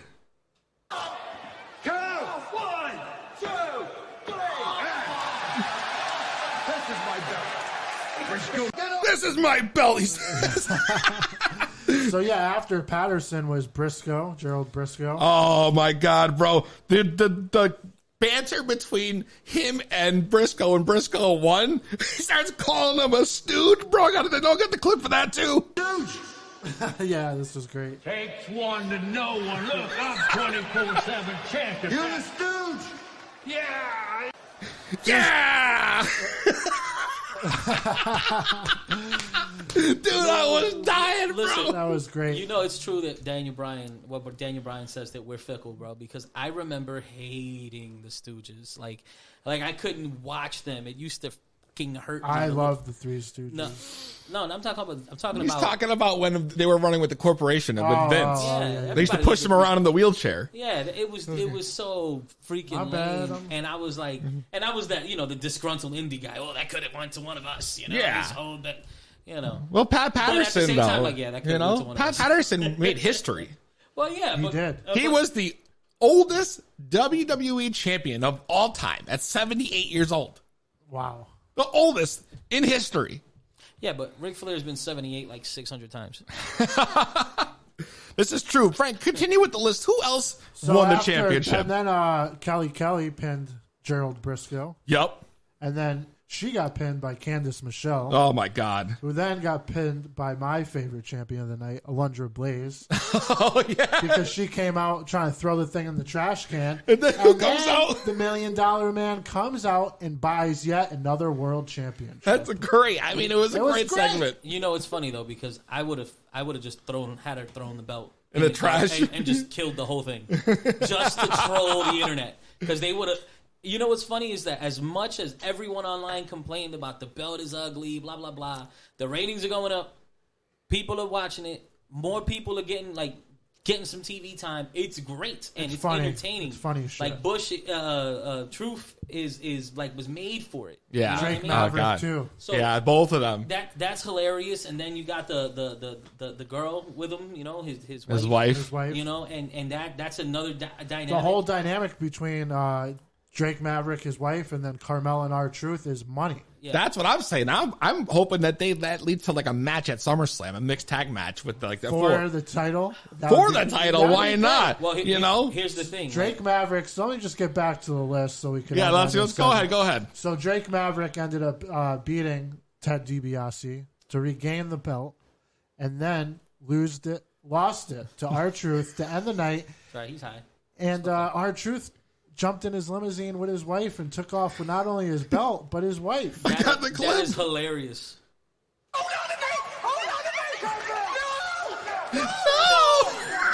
Yo, if true. Then he jumps in the limo and they skirt off with Drake Maverick's wife in the limo. Yeah. And you know the story's going to be that he consummated the marriage.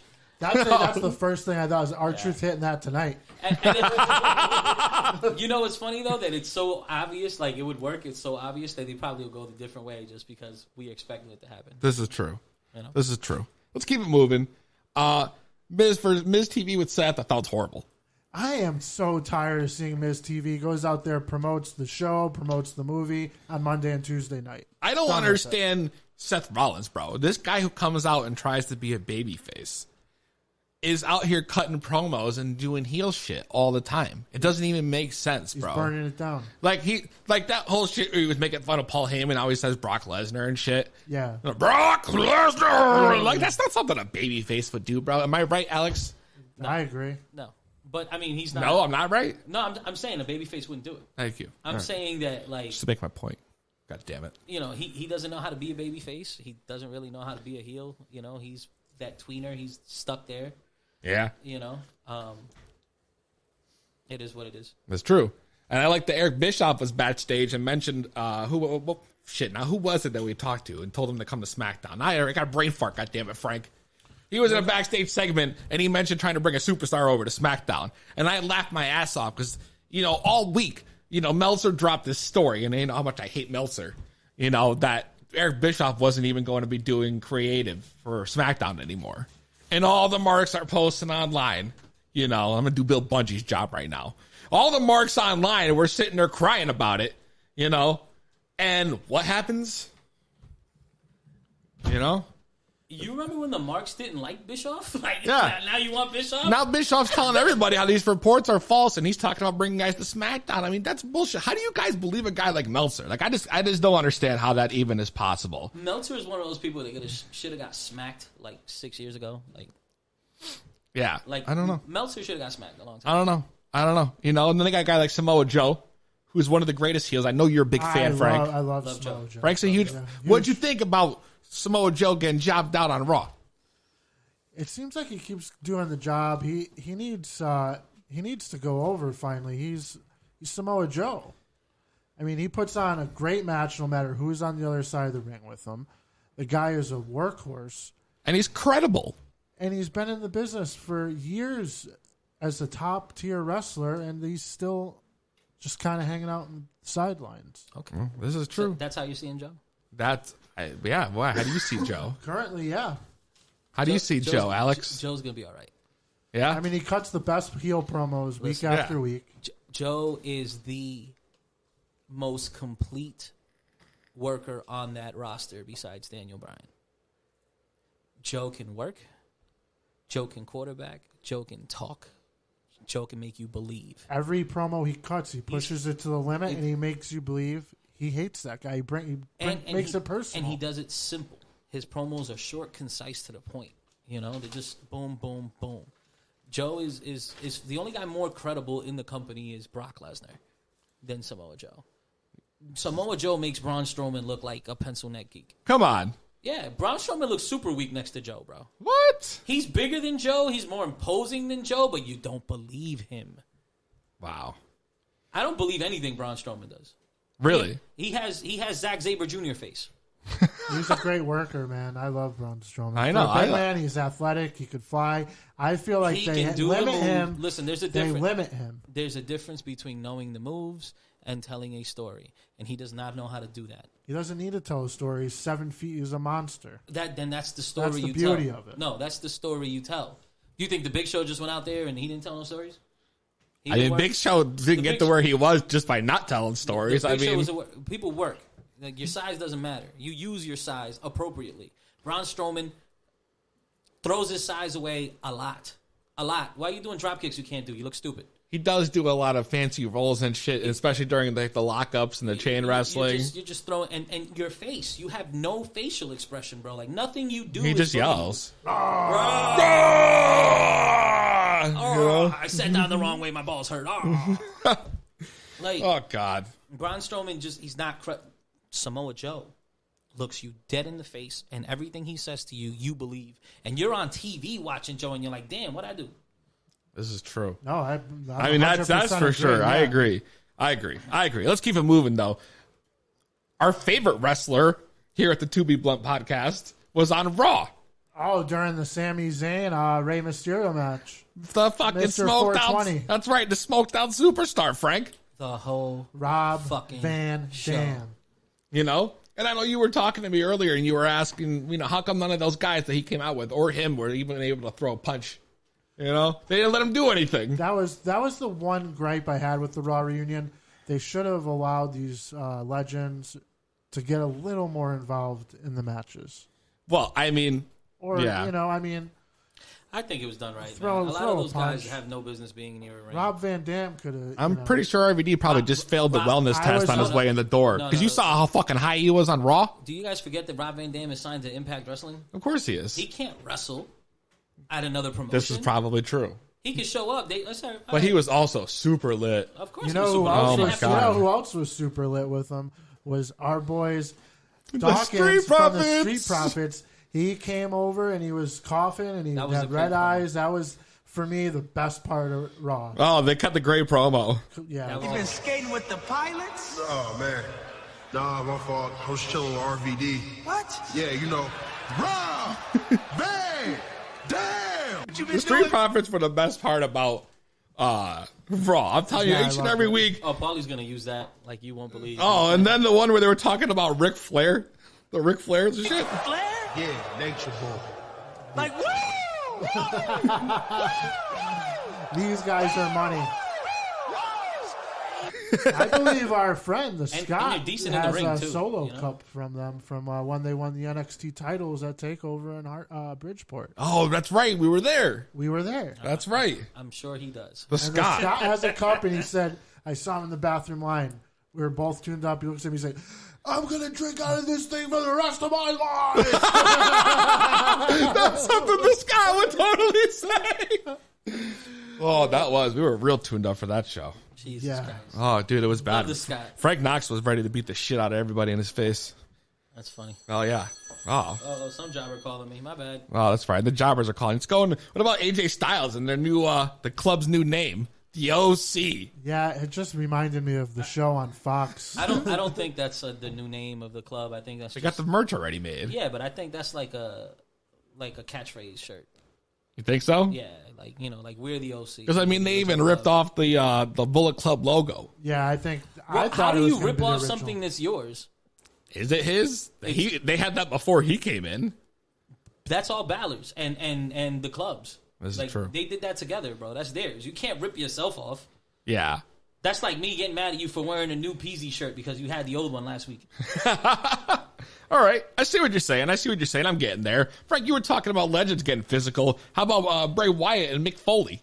Oh, man, yes. He delivered the Sister Abigail. He attacked a legend, Mankind, Mick Foley, Dude Love, Cactus Jack, whatever you want to call him. Gave him his own move. He was a victim. Yeah, he gave him the mandible claw. The mandible claw. And that was incredible. I mean, what a visual that was, you know? And I really like what they're doing with Bray Wyatt. And you know what? I bet you that was Foley's call. Instead of taking the Sister Abigail. Oh, yeah. Oh, yeah. Because I'm pretty sure I remember hearing Foley say that Bray Wyatt was better at being Mankind than Mankind. Yeah. I remember that during his big run, you know, before they cut his leg short. You know, that seems to happen too much. Yeah, I don't know who he upset because that was great. Like I thought for sure that he was the one that was going to take over for Taker. Yeah. You know, because he had the character. I love the character. Yeah. I don't know why, but hey, I love this character more though. The Fiend. You know the character I really love though, the guy who was in the main event of Raw. Oh, not the main event. I shouldn't say the big reunion. The Master of Ceremony. The Master of Ceremony. Did you hear the pop when Stone Cold Steve Austin came out from behind the curtain? I mean, it was literally amazing.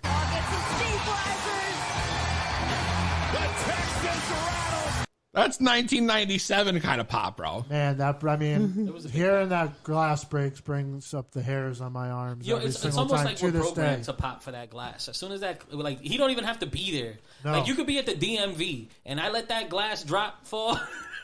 hit the glass like Gilbert, come out, and then I still pop. Yeah, it doesn't matter. Like, man, and what a promo he cut at the end. I mean, it was great. A toast. Everyone was drinking Broken Skull Ranch IPAs, except for Mark Henry, Scott Hall. Mark Henry, he was drinking his water. He said That's no cool. thanks. He didn't want to drink no beer. That's cool. He didn't want to drink no beer. Maybe him and Moonshine could get together and share some tips. Wasn't Stone Cold just talking about he don't even drink beer no more? He just smoke weed. No, I think that was misunderstood about him. Yeah, I think that was a line that was and recently he said something about wine too. That's true. Yeah. Stone Cold Steve Austin. I like wine, beer, and weed. I don't. I roll with it. I'm with you. Absolutely. Yeah, but it was a nice moment to see everyone back there as a family, Yeah. Sharing a toast. All about that, That's right. The wrestling, the brotherhood. The brotherhood and sisterhood, of wrestling. You're right. You know what it's like. Especially we haven't seen each other for a while. Yeah, man. Every time we get up, I'm like, yo, Alex, what's up? Let's go burn one. It's like... I say it all the time that brother shit has to mean something, right? There's a lot of people out there that just don't understand that. Yep. Like I'm with you. Like me, Peezy. You know when it comes to black and white, like that's me. That's what I do. You bleed it. Whoever it is, I don't care. You got something to say about one of my guys? That's true. Yeah. Okay. I hear you. Come see me. I hear you, bro. I hear you. Matter of fact, stay right where you are. I'll come to you. Even better. Well said, yo. Let's keep it moving. We did a lot of talk about wrestling. I personally need to take a smoke break. I don't know about you guys. I'm down. Let's take a little smoke break. Alex Rojas may or may not be in the studio when we get back.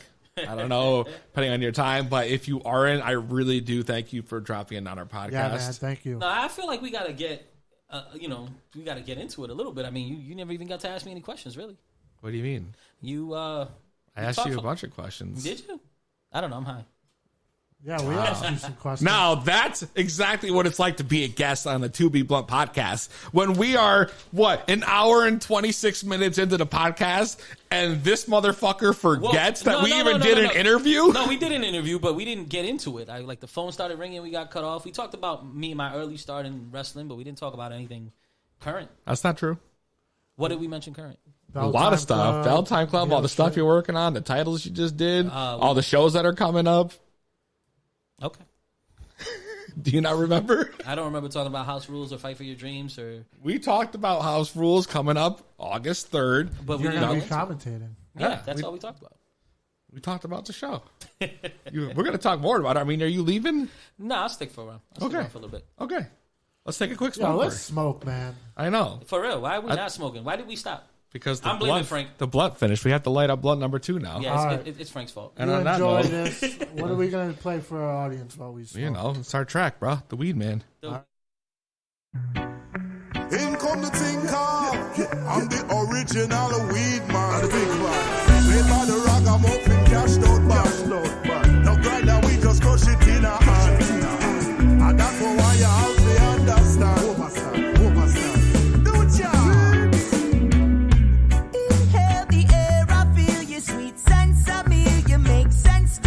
You heard right, homegrown to heal the people, and it should be legal, but some still put up a fight. Not everyone can walk in the store, buy an ounce, nothing more, no dispensary to stock it. Here you got to hustle like before, just to score a little indoor. I know who's got it. Yeah, anytime I'm running dry, I never have to worry, I know just the guy. He'll always reply, so I can re-up on my supply. Give it up for my weed man. I call him when I need him. Always got the fire on deck. Yeah, he's my weed man. Chronic rolling ready when I see him, and he ain't ever let me down yet. Is it positive? Oh, homie's got what it takes to relieve ya. And no matter where I'll be, all I do is call. He gon' bring it right to me. He's my weed man.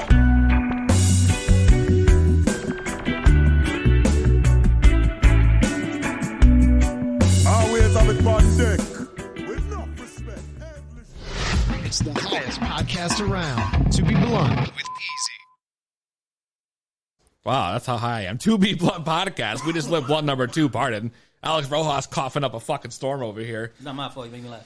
Man, that's a great song. I love it. I do. I really do love. Shout out Cash Down, bro. They really hooked us up with that jam. That's my new shit. I listen to it like all the time. I listen to it on my free time, and every time it comes on the podcast, I turn it up even a couple more notches. Thank you. Agreed. Shout out to the weed man. I know, absolutely. This podcast is actually sponsored by the Weed Man. That's right, the Weed Man. So Alex Rojas in studio is going to be taking off soon, and I want to talk about a few things before he runs out and we get into SmackDown. Yeah, let's do it. Test of Strength Wrestling has a show coming up. We talked about it real quick. House Rules, August 3rd at Tazrax in Naugatuck, Connecticut. Yeah, right. Man. Why don't you give us the rundown on that show, bro? Tell me what you want. Like, what is it the audience should know about Test of Strength show at Tazrax next Saturday? Well, that's a very important show. In the course of where TOS goes for the next few months, because Fight for Your Dreams is our next big show, right? And it's the culmination of all our work throughout the year. That's our mania. That's what we do. So this is this is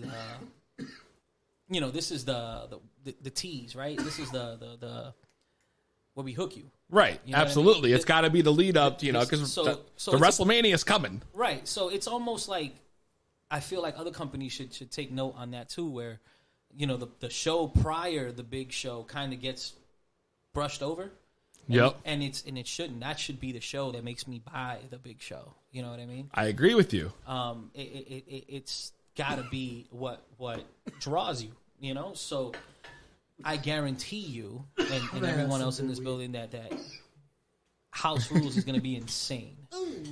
It's going to be insane. It's going to be our best show to date. We got a huge card lined up for this.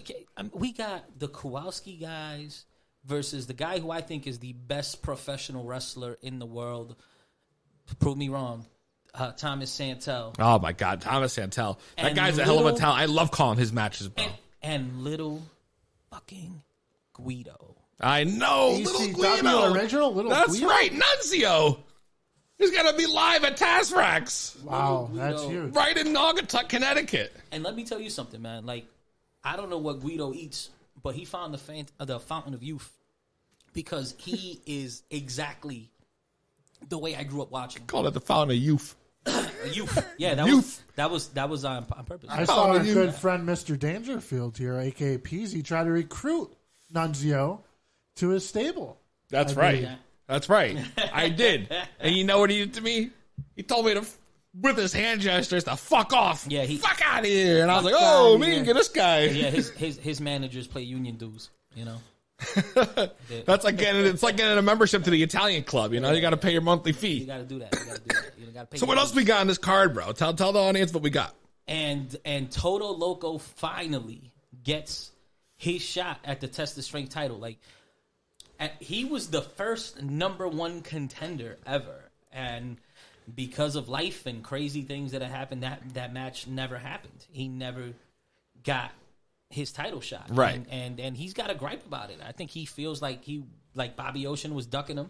Yep. And he called us up and he said, "Hey, your last champion was a coward. What about Dan the Man?" That's it. And I ain't letting nobody call Bobby Ocean no coward. That's right. What I mean? Bobby Ocean, hard hitting Bobby Ocean. So I was about to just let Bobby Ocean just show up and kick his head off. Right. But I need someone for Dan the Man. I mean, who else? He destroys everybody, bro. Yeah, at the snap of a finger. Yeah, it's just like that. That guy knows. I've thrown everyone at him, bro. That's right. Wagner fell short. Yeah, this is true. Ty fell short. Yep. Everybody who's been put in his face. Jiggy Sosa couldn't hang. Nah. Everybody who gets in the way, he destroys with ease. That's why I'm always wondering what's next for Dan the Man, because I don't know anybody. I don't know. I'm just about to send a guy with a gun out there at this point. I don't even know what else to do. Damn. I hope Dan's not listening. God damn it. I don't know. You're going to be catching all kinds of heat. God damn it. His bullet will probably bounce off his chest. This dude is untouchable, bro. He's like the juggernaut. That's true. So what else we got for House Rules? Anything else announced for that one? I know you guys got to have some tricks up your sleeve. I heard online that there might be another surprised WWE legend in the house. Hey. I can't confirm nor deny those. I saw on the Facebook page it was announced. I'm surprised Don Kincaid hasn't said anything. That's his line of shit. He better charge us nothing next week for the amount of news that I've broken today. Kincaid, man, he's been off his game lately, man. I don't know. I gonna have to have a conversation with How Media about Don Kincaid and his lack of creativity as of late. Damn. So we got house rules August 3rd. Tazrax. What time? Tazrax. 6:30. So where can they get tickets? You can get tickets at Tazrax, or you can get tickets at Test the Strength on Facebook. Just hit us up. We got them. They're there. Any other shows you want to promote for that besides Fight for Your Dreams, which is September? Yes, the Belltime Club, my second home, sweet, beautiful home, is running at the El Mundo Festival at Fenway Park. Wow. On August 4th. And you can see all of your favorite Belltime and Test the Strength stars do what we do, man. Yeah. Just make history. And, we did what the WWE could never, hadn't been able to do. We got wrestling back in the Garden, baby. That's it. That's Bo true. Douglas is a beautiful man. You know what I mean? That's power right there. So yeah, man. That's gonna be insane. It's a Hell crazy, crazy weekend, and then we got some brothers up north on August 10th running a hell of a show. I can't wait to see Ty Shine and Jiggy Sosa for the Battlefront title. That's gonna be nuts. Yep, Battlefront. Slade Dangerfield maybe. Yeah, that's right. I might be making my usual appearance. I mean, if Frost is gonna be there, then I guess I might have to also. Oh, Ryan Frost has an incredible night planned for August 10th. Really? Oh yeah. Oh, I haven't even heard it. He hasn't told me anything, and I'm like in his whole crew, bro. I'm like in the clique. I'm in the Frost clique. And I'm doing the 2 suites and all kinds of shit. Apparently not. We're gonna have to call Richard E. Stone again. Don't threaten me because I got his direct line now. He told me this is the right number. Yeah. I don't think we need to do it this time, but well, good. I don't think so. So yeah, man. So unless there's anything else you want to... No, man, listen, I gotta go. I want to sit here forever and shoot the shit and make magic with you guys. I'm pissed I didn't get to freestyle, but it's all right. I'll be back. And, sorry, bro. I didn't get to stump the Scott. You know, it's all right. Next time, I'm a little disappointed. When I see the Scott, man, I'm gonna demote him back to Mark. All right, sounds good, bro. Thank you for coming on the podcast. Frank, thank you, brother. Shout out Test of Strength Wrestling, Heel Shit Apparel, Belltime Club. You know, listen, for y'all that don't know, Frank Knox, second best fucking real blunt roller of all time. That's what it is, man. Give my man his flowers while he can still smell them. God damn it! Absolutely. We'll be back with. Alex. We'll be back. We're gonna talk about SmackDown next. Peace. Yeah, you already know. Someone pass me the blunt. It's time to smoke.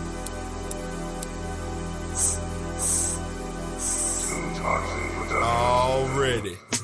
Rolling trees up, rolling trees up, rolling trees up, rolling trees up, rolling trees up, rolling trees up, rolling trees up, rolling trees up, rolling trees up, rolling trees up, rolling trees up, rolling trees up. Rolling trees up, rolling trees up, rolling trees up, rolling down trees up, like a rolling trees up, rolling trees up, rolling trees up, rolling trees up. Caller.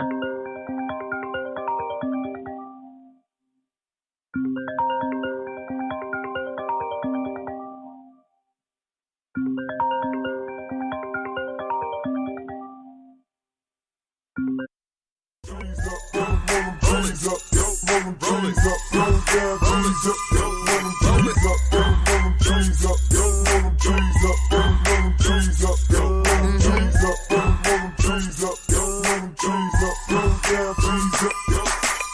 My bag of bitch, she can read, call it bucking. Get it? Already at the clouds, no need to be looking. High smoke with my fam, get it gnarly.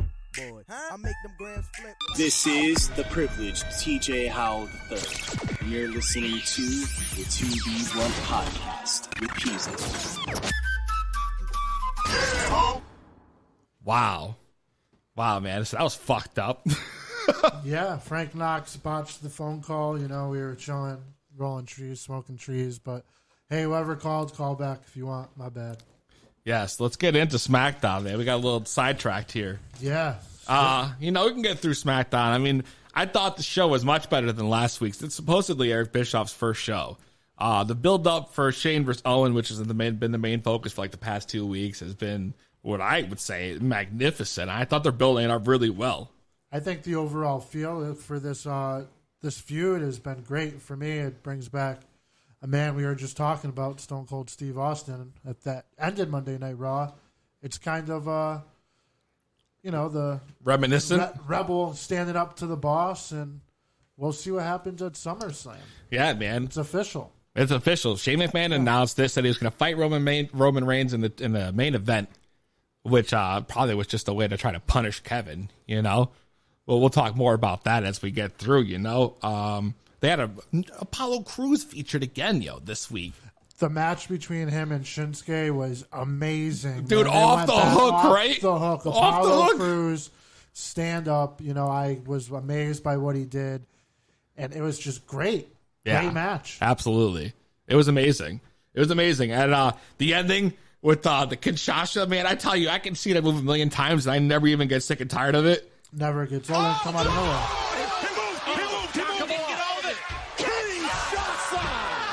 Sasha! Wow. Caller. I guess we do have a caller.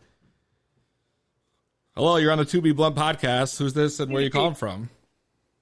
Peezy, my man, Peezy. It is Kyle LaPointe. Kyle LaPointe. Wow.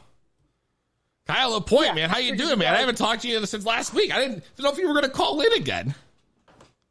I'm doing all right. I got sent a voicemail a minute ago. Didn't appreciate that. Well, man, if you were listening, you would know that we were in the middle of something, and you called and you completely ruined it. And now I'm going through SmackDown, and you called and ruined that. Listen, you've been showing a little too much love to all the wrestling in America with Frank Knox and John Kincaid. What about wrestling in the land of the rising sun? There you go, baby. New Japan. That's right. You're going to give us the G1 update for this week? Yeah, so we're going to go over the points coming out of last night's show, and we're going to talk about what's going on this weekend. Let's do it. So we'll start with the A block. We've got two undefeated men standing at 8 points in the A block. We got Kenta, the former Hideo Itami, and the man, the IWGP World Heavyweight Champion, Kazuchika Okada. And it's a very long way before the next runner-up comes, which we have Lance Archer, Evil, Hiroshi Tanahashi, and Ibushi, all tied at only 4 points. They are 2 whole wins behind the block leaders. And then you've got a very sad group of fellas down with only 1 win each. Standing with only 2 points, we got Will Ospreay, Zack Sabre Jr., Bad Luck Fale, and Sonata, who oddly enough was a favorite for this year's tournament, sitting at the bottom with only 2 points. Yeah, he's not a favorite anymore, huh? Yeah, I guess not. Not anymore. But on Saturday, we've got a block competition. We've got the 2 front runners, Okada and Kenta, going head-to-head. That's going to be a hell of a something's match. got to give. One of these 2 men are going to suffer their first loss in the G1.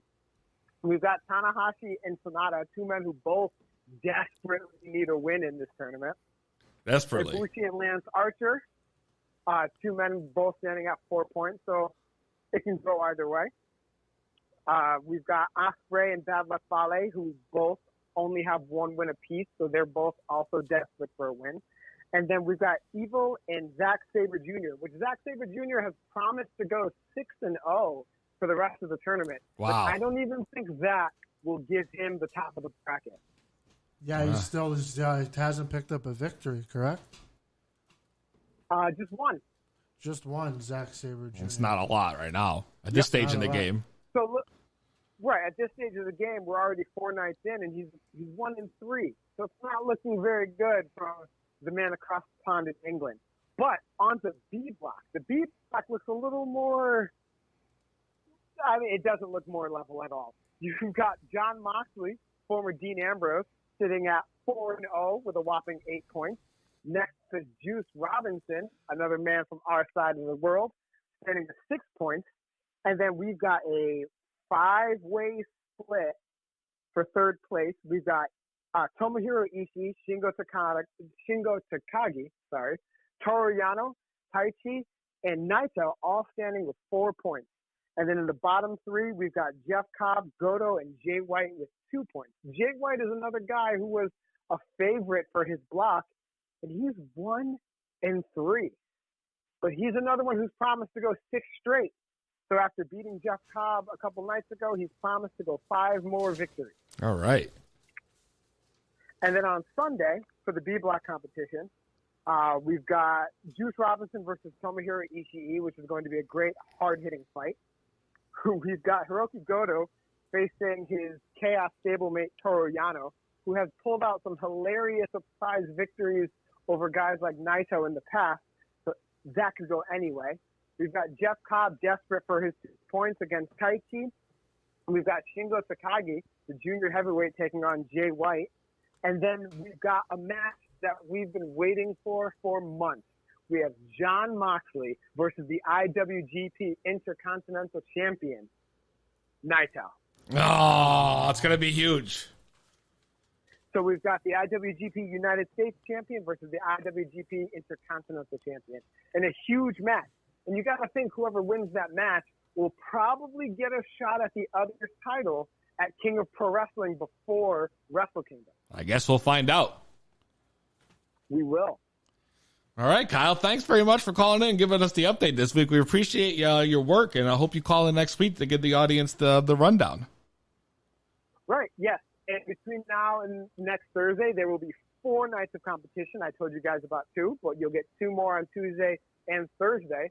So by the time you talk to me again, there will be potential 4 points on the board for each competitor. Wow. Well, it'll be interesting to see what happens next. It's going to be a lot of wrestling coming up. Yep. Thanks, Kyle.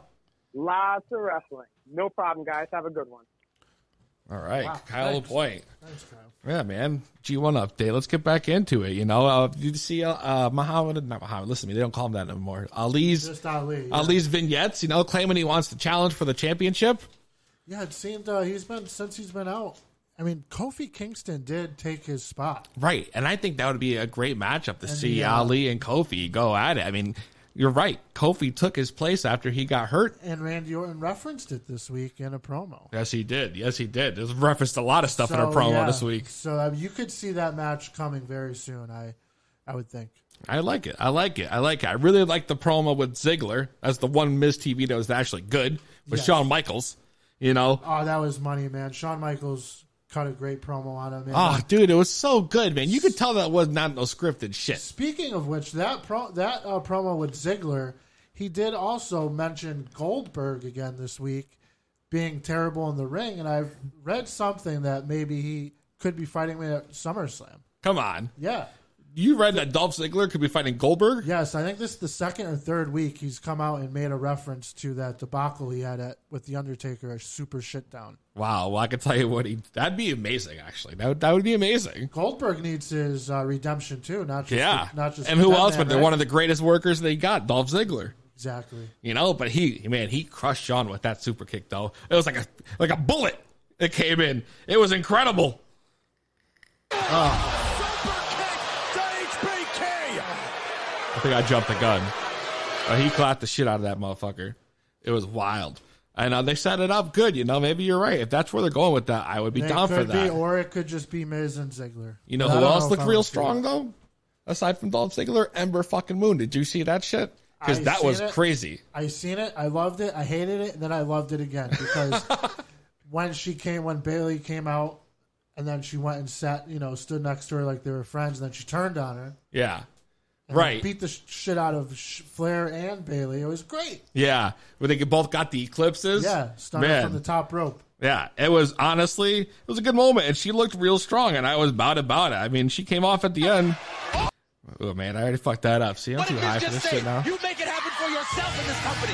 And that's exactly what Ember Moon did just now. Going to SummerSlam. Standing tall against 2 of the top stars on SmackDown. She went into business for herself, and good for her. And that was it. And, they also announced the Fiend versus Finn Balor, which I hope is the Demon Finn Balor. That would be ideal. If it wasn't, I'd be shocked, but I wouldn't be surprised. Yeah, that's true. But I hope it is the Demon, because it's the only way that he has a chance of beating the Fiend. True. This is true. I guess we'll see what happens, but I hope that that's what it comes to at SummerSlam. I really do. And, of course, the very end, Owens versus Reigns, which we announced was going to be a main event earlier. Short match. A lot of shenanigans on the outside from Shane and, Elias and McIntyre as the ref. And it was just all a little much. McIntyre was the ref. Shane was the announcer, and Elias was the timekeeper. Yeah. And you knew it was going to be bullshit from the beginning. And I know, but it was nice to see Kevin Owens get his finish at the end of the day. Because, I mean, after getting, the promo coming out of him and the odds stacked against him as, they've been doing, he still came out on top with the help of Roman Reigns. Hit Shane with 2 stunners. 2 fucking stunners. Crowd wanted it. I think Stone Cold would have killed him in a second. Second stunner. I was hoping for a second Superman punch followed by the stunner, but we got the stunner. That was good to see. They got the Superman punch before that. No, I was hoping for back-to-back Superman punches I got you. into the stunner because I love the finisher from Roman Reigns right into Kevin Owens' finisher. It's just, it's clean. It's 2-for-1 special. I mean, if it was Bischoff's first show, I'd say that shit was fire. It was good. It was a good show. You had the New Day on commentary. That was just funny when they were Shawn Michaels' music when he came out. Big E is great anytime Oh he my touches God, the camera, the ring, anything. I was dying, bro. But now we went through all the news. We went through all the reviews. We went over everything. So what's going to happen next? We're going to find out who the top 5 are of the week. It's the Frank Knox Top 5. Frank Knox Top 5. Frank Knox Top 5. Frank Knox Top 5. Frank Knox Top 5. Frank Knox Top 5. It's the Frank Knox Top 5. Frank, tell us who's the top 5 for this week. We have 3 new entries into my top 5 this week. Oh, wow. It's going to start off with the first one at number 5. My favorite tag team on WWE, The Revival. Okay, all right. Number 4, I'm giving it to none other than the phenomenal AJ Styles. Oh! Number 3, coming in hot. Wasn't on the list last week, but he is making the most noise in the wrestling industry, Kevin Owens. I like that. Number 2, I have Kofi Kingston. And number 1, unless you beat him, he ain't coming off the top of the block, Brock Lesnar. Wait a second. Brock Lesnar wasn't even on TV this week, Frank. He doesn't need to be on TV, Peezy. He's the most dominant wrestler in WWE, hands down. Listen, I like a lot of your list. I don't disagree with the names that are on there. Had all big weeks this week. But I feel like Brock Lesnar, if I were going to replace one, it would be that. And I'll tell you who I would put in that spot. Tell me. Fill me in. Bray fucking Wyatt, bro. Because his segment with Mick Foley was so money. It was literally like one of the most fascinating things you've seen next to Stone Cold Steve Austin on a Raw in the entire week of wrestling. But until you beat him, I mean, who's going to beat Brock Lesnar one-on-one? I don't know. That's the thing. Not Seth Rollins, not AJ Styles, not Kofi Kingston, not Roman Reigns. No, you're right. I mean, if anyone else has something to say about the Frank Knox Top 5, please call in 860-384-7110. And speaking of the Revival, I put them on there because they're a great heel tag team, best in the business right now. But remember when we went to Monday Night Raw and Scott Dawson got in my face after I barked something at him? At least check your bank account. I bet you I got more money in my bank account than you. He got so pissed off. He was real mad at you, bro. Because they were just getting worked for a couple weeks. They were doing nothing with them. They were at like a trench in their career, just stalemate. Yeah.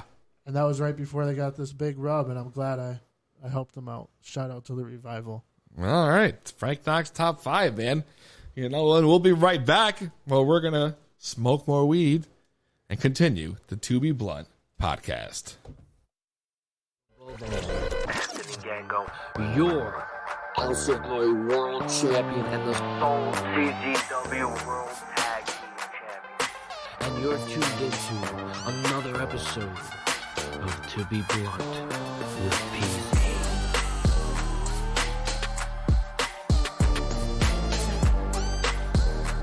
We are back, the To Be Blunt podcast. We're properly entitled To Be Blunt. We have smoked 2 blunts, to be blunt. We've been blowing it in the air. We've been blowing a lot in the air. It's been a fucking crazy podcast with Alex Rojas in here, general manager, Test of Strength. We've had call-ins. Moonshine was here, bro. I mean, it was crazy. We It's smoked crazy. a lot. We smoked a lot of good weed. We talked a lot of wrestling. I mean, yeah, man.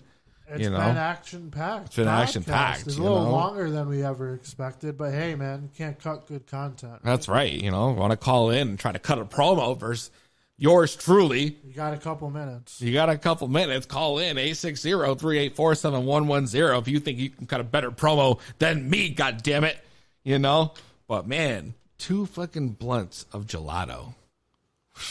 Bro. I'm fucking high. I'm fucking tired. It's been a long fucking day. You know, man. I wish, like, when I go home after I eat, I could just, like, fall asleep and not have to smoke or anything again. And just get that real deep, good sleep, you know? Yeah, man. You know, sometimes I just wish I could just go to the bathroom and just lay in a pile of weed. There's a big pile of the fluffiest buds, bro. Are you talking like a pile of money on the bed and just naked doing like snow angels? Like, it could be, but then I feel like I could probably get a lot of doing snow angels in the pile of weed on his bed. Yo, that would be great. That shit would go viral on IG, bro. Poor Harvey and Bane, though. They'd be stuck in the pit of destruction.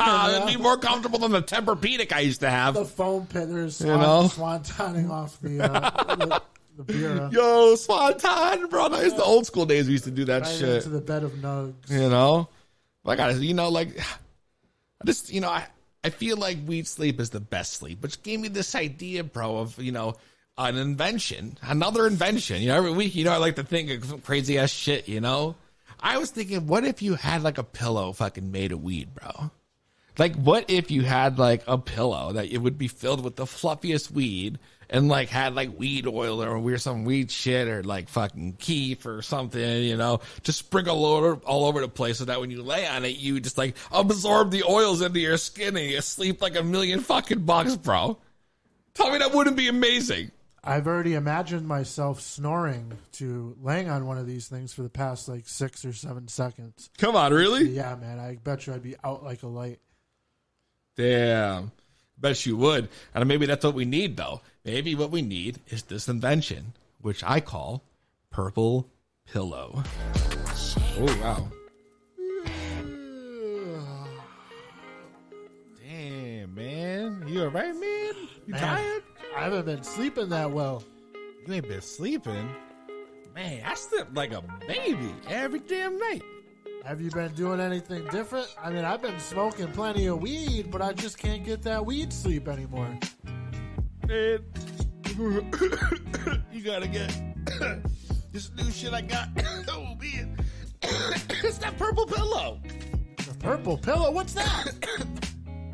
A Purple Pillow is where they take a bunch of purple indica weed, the fluffiest of indicas, purple, and they stuff it in the pillow, but it's softer than like Tempur-Pedic or anything like that.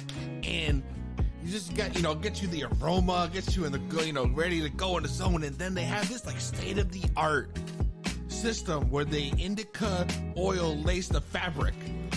They lace the fabric? With indica oils, bro. So wait, you're breathing in that fine aroma, that fine indica oil all night long. It's the ultimate relaxation. Sign me up. Then you need to get yourself a Purple Pillow, man.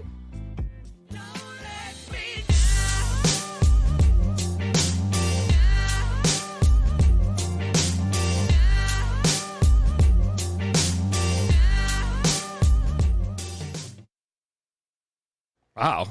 To Be Blunt podcast, and we're back. Purple Pillow, Wow, man, it's been a hell of a ride tonight. How the fuck is it every week we end up going longer and longer? We got to cut this shit at a certain time, bro. 2 blunts is a lot to smoke. Maybe we just do 3 next time. Yeah, right, bro. 3 hours? No, 3 blunts, man. Oh, okay. I was going to say, man, that's a long ass time. We're doing like Howard Stern shit hours, Holy fuck. Yeah, so check us out, man, on Facebook, Instagram, Twitter, 2B Blunt Podcast with the number 2. The number 2, big time. Follow us. We're on all platforms, Spotify, podcasts, iHeartRadio. It goes on and on and on. All that shit. And then we got some big news, of course, if you don't remember. Next week, we got special guest in studio. That's going to be great because he's like super weed and like super wrestling. It's just going to be a super guest. That's it. And that is renowned wrestling announcer, not reporter, Frank. Yeah, I know, not Don Kincaid. Mark Adam Haggerty. Wow, stuttered there. Haggerty. God damn it. Haggerty. He's coming in live in studio, and it's going to be amazing. This man was just featured in High Times Magazine, so I'm sure we got a lot to talk about. And then the next week, we're going to talk to New England legend in the pro wrestling, Joseph Von Schmidt, the man who trained me, yours truly, and we're going to talk about his career, the closing of the PWA doors, and his recent return to the ring, where he'll be fighting Brian Pillman Jr. on August 10th. Yeah, it's going to be it's going to be lit, so be ready. And after that, you know what that is, Frank? It's going to be the Bachelor Party edition of the 2B Blunt Podcast. Yeah! It's going to be out of control. It's going to be no holds barred, falls count anywhere. Oh, man. It's going to be wild. So, get ready. Next week, we'll be live again, 6 p.m. We're going to have more and more guests coming soon, man. We just hope everyone keeps tuning in. And that's it. And from your host, Peezy, my co-host Frank Knox, we are high as hell. Straight out of Diamond Style Productions. Man, I'm high as hell. Man, I'm high as hell. Man, I'm high as hell. Man, I'm high as hell. I love to smoke weed in hell. I love to smoke weed in hell. I love to smoke weed in hell. I love to smoke weed in hell. Man, I'm high as hell. Get high. Man, I'm high as hell. Get high. Man, I'm high as hell. Get high. Man, I'm high as hell. Get high. I love to smoke weed in hell. I love to smoke weed in hell. I love to smoke weed in hell. I love to smoke weed in hell. Let go. Always be riding my dick. I'll be back on the block and I'm sipping the fit. You question me, I'll be flipping the bricks. I think it's sales and I'm leaving you hit. I'll be the problem. You gotta solve this. Taking that weed, I would've tossed. It better be Henny's a hydro or kush. Anything less will I promise no push. Light up, you got a problem on the back on the scene. I put that green in a sip codeine. I'm loving that purple like I'm married to the bitch. And I'll flip a few times and I'm gonna have to switch. Oh my, so high, man, I'm gonna have to sit. I take a few hits and I'm back to the shit. I don't ever quit cause I know I'll be in this. I love that weed, so I'm gonna have to spit. How else am I gonna sort of hold my habit? Without this green, I'll be back to like a rabbit. Keep on feels bottled up inside. Put them on paper, that's how I survive. Running this shit, bitches that shit. I got the monkeys, made us so hit. Sipping some beer and some vodka, that's it. Made us so high, made us so lit. Man, I'm high as hell. Man, I'm high as hell. Man, I'm high as hell. Man, I'm high as hell. I love to smoke weed in hell. I love to smoke weed in hell. I love to smoke weed in hell. I love to smoke weed in hell. Man, I'm high as hell. Get high. Man, I'm high as hell. Get high. Man, I'm high as hell. Get high. Man, I'm high as hell. Get high. I love to smoke weed in hell. I love to smoke weed in hell. I love to smoke weed in hell. I love to smoke weed in hell. Man, I'm high as hell. Yeah, it's the hippie, Dickie Moon, man. It's time to sit back, relax, and chill. You're tuned into the 2B Blunt Podcast with Frank Knox and Peezy. Peace. Say Metro by T-Mobile got the best deal in wireless, and it's all for you, all for me. Just switch quickly, cause Metro has 2 lines for $80 and 2 Samsung Galaxy J7 Star phones for free, plus Amazon Prime included. That's the way wireless should be, only at Metro. Plus sales tax and activation fee. $50 plus rate plan required. Not valid for numbers currently on T-Mobile network or on Metro in past 90 days. Offer subject to change. Offer valid for new Amazon Prime members. Amazon Prime has a $12.99 per month value. Restrictions apply. See store for details and terms and conditions. The internet can be your window to the world, or an open door that lets cyber criminals in. Online theft, webcam spying, and identity fraud are all on the rise. But you can stay safe with Kaspersky Lab, the world's most awarded internet security. Kaspersky protects your money, privacy, identity, and data with technology perfected over 20 years. So keep exploring. Kaspersky Lab will keep you safe online. Learn more at Kaspersky.com.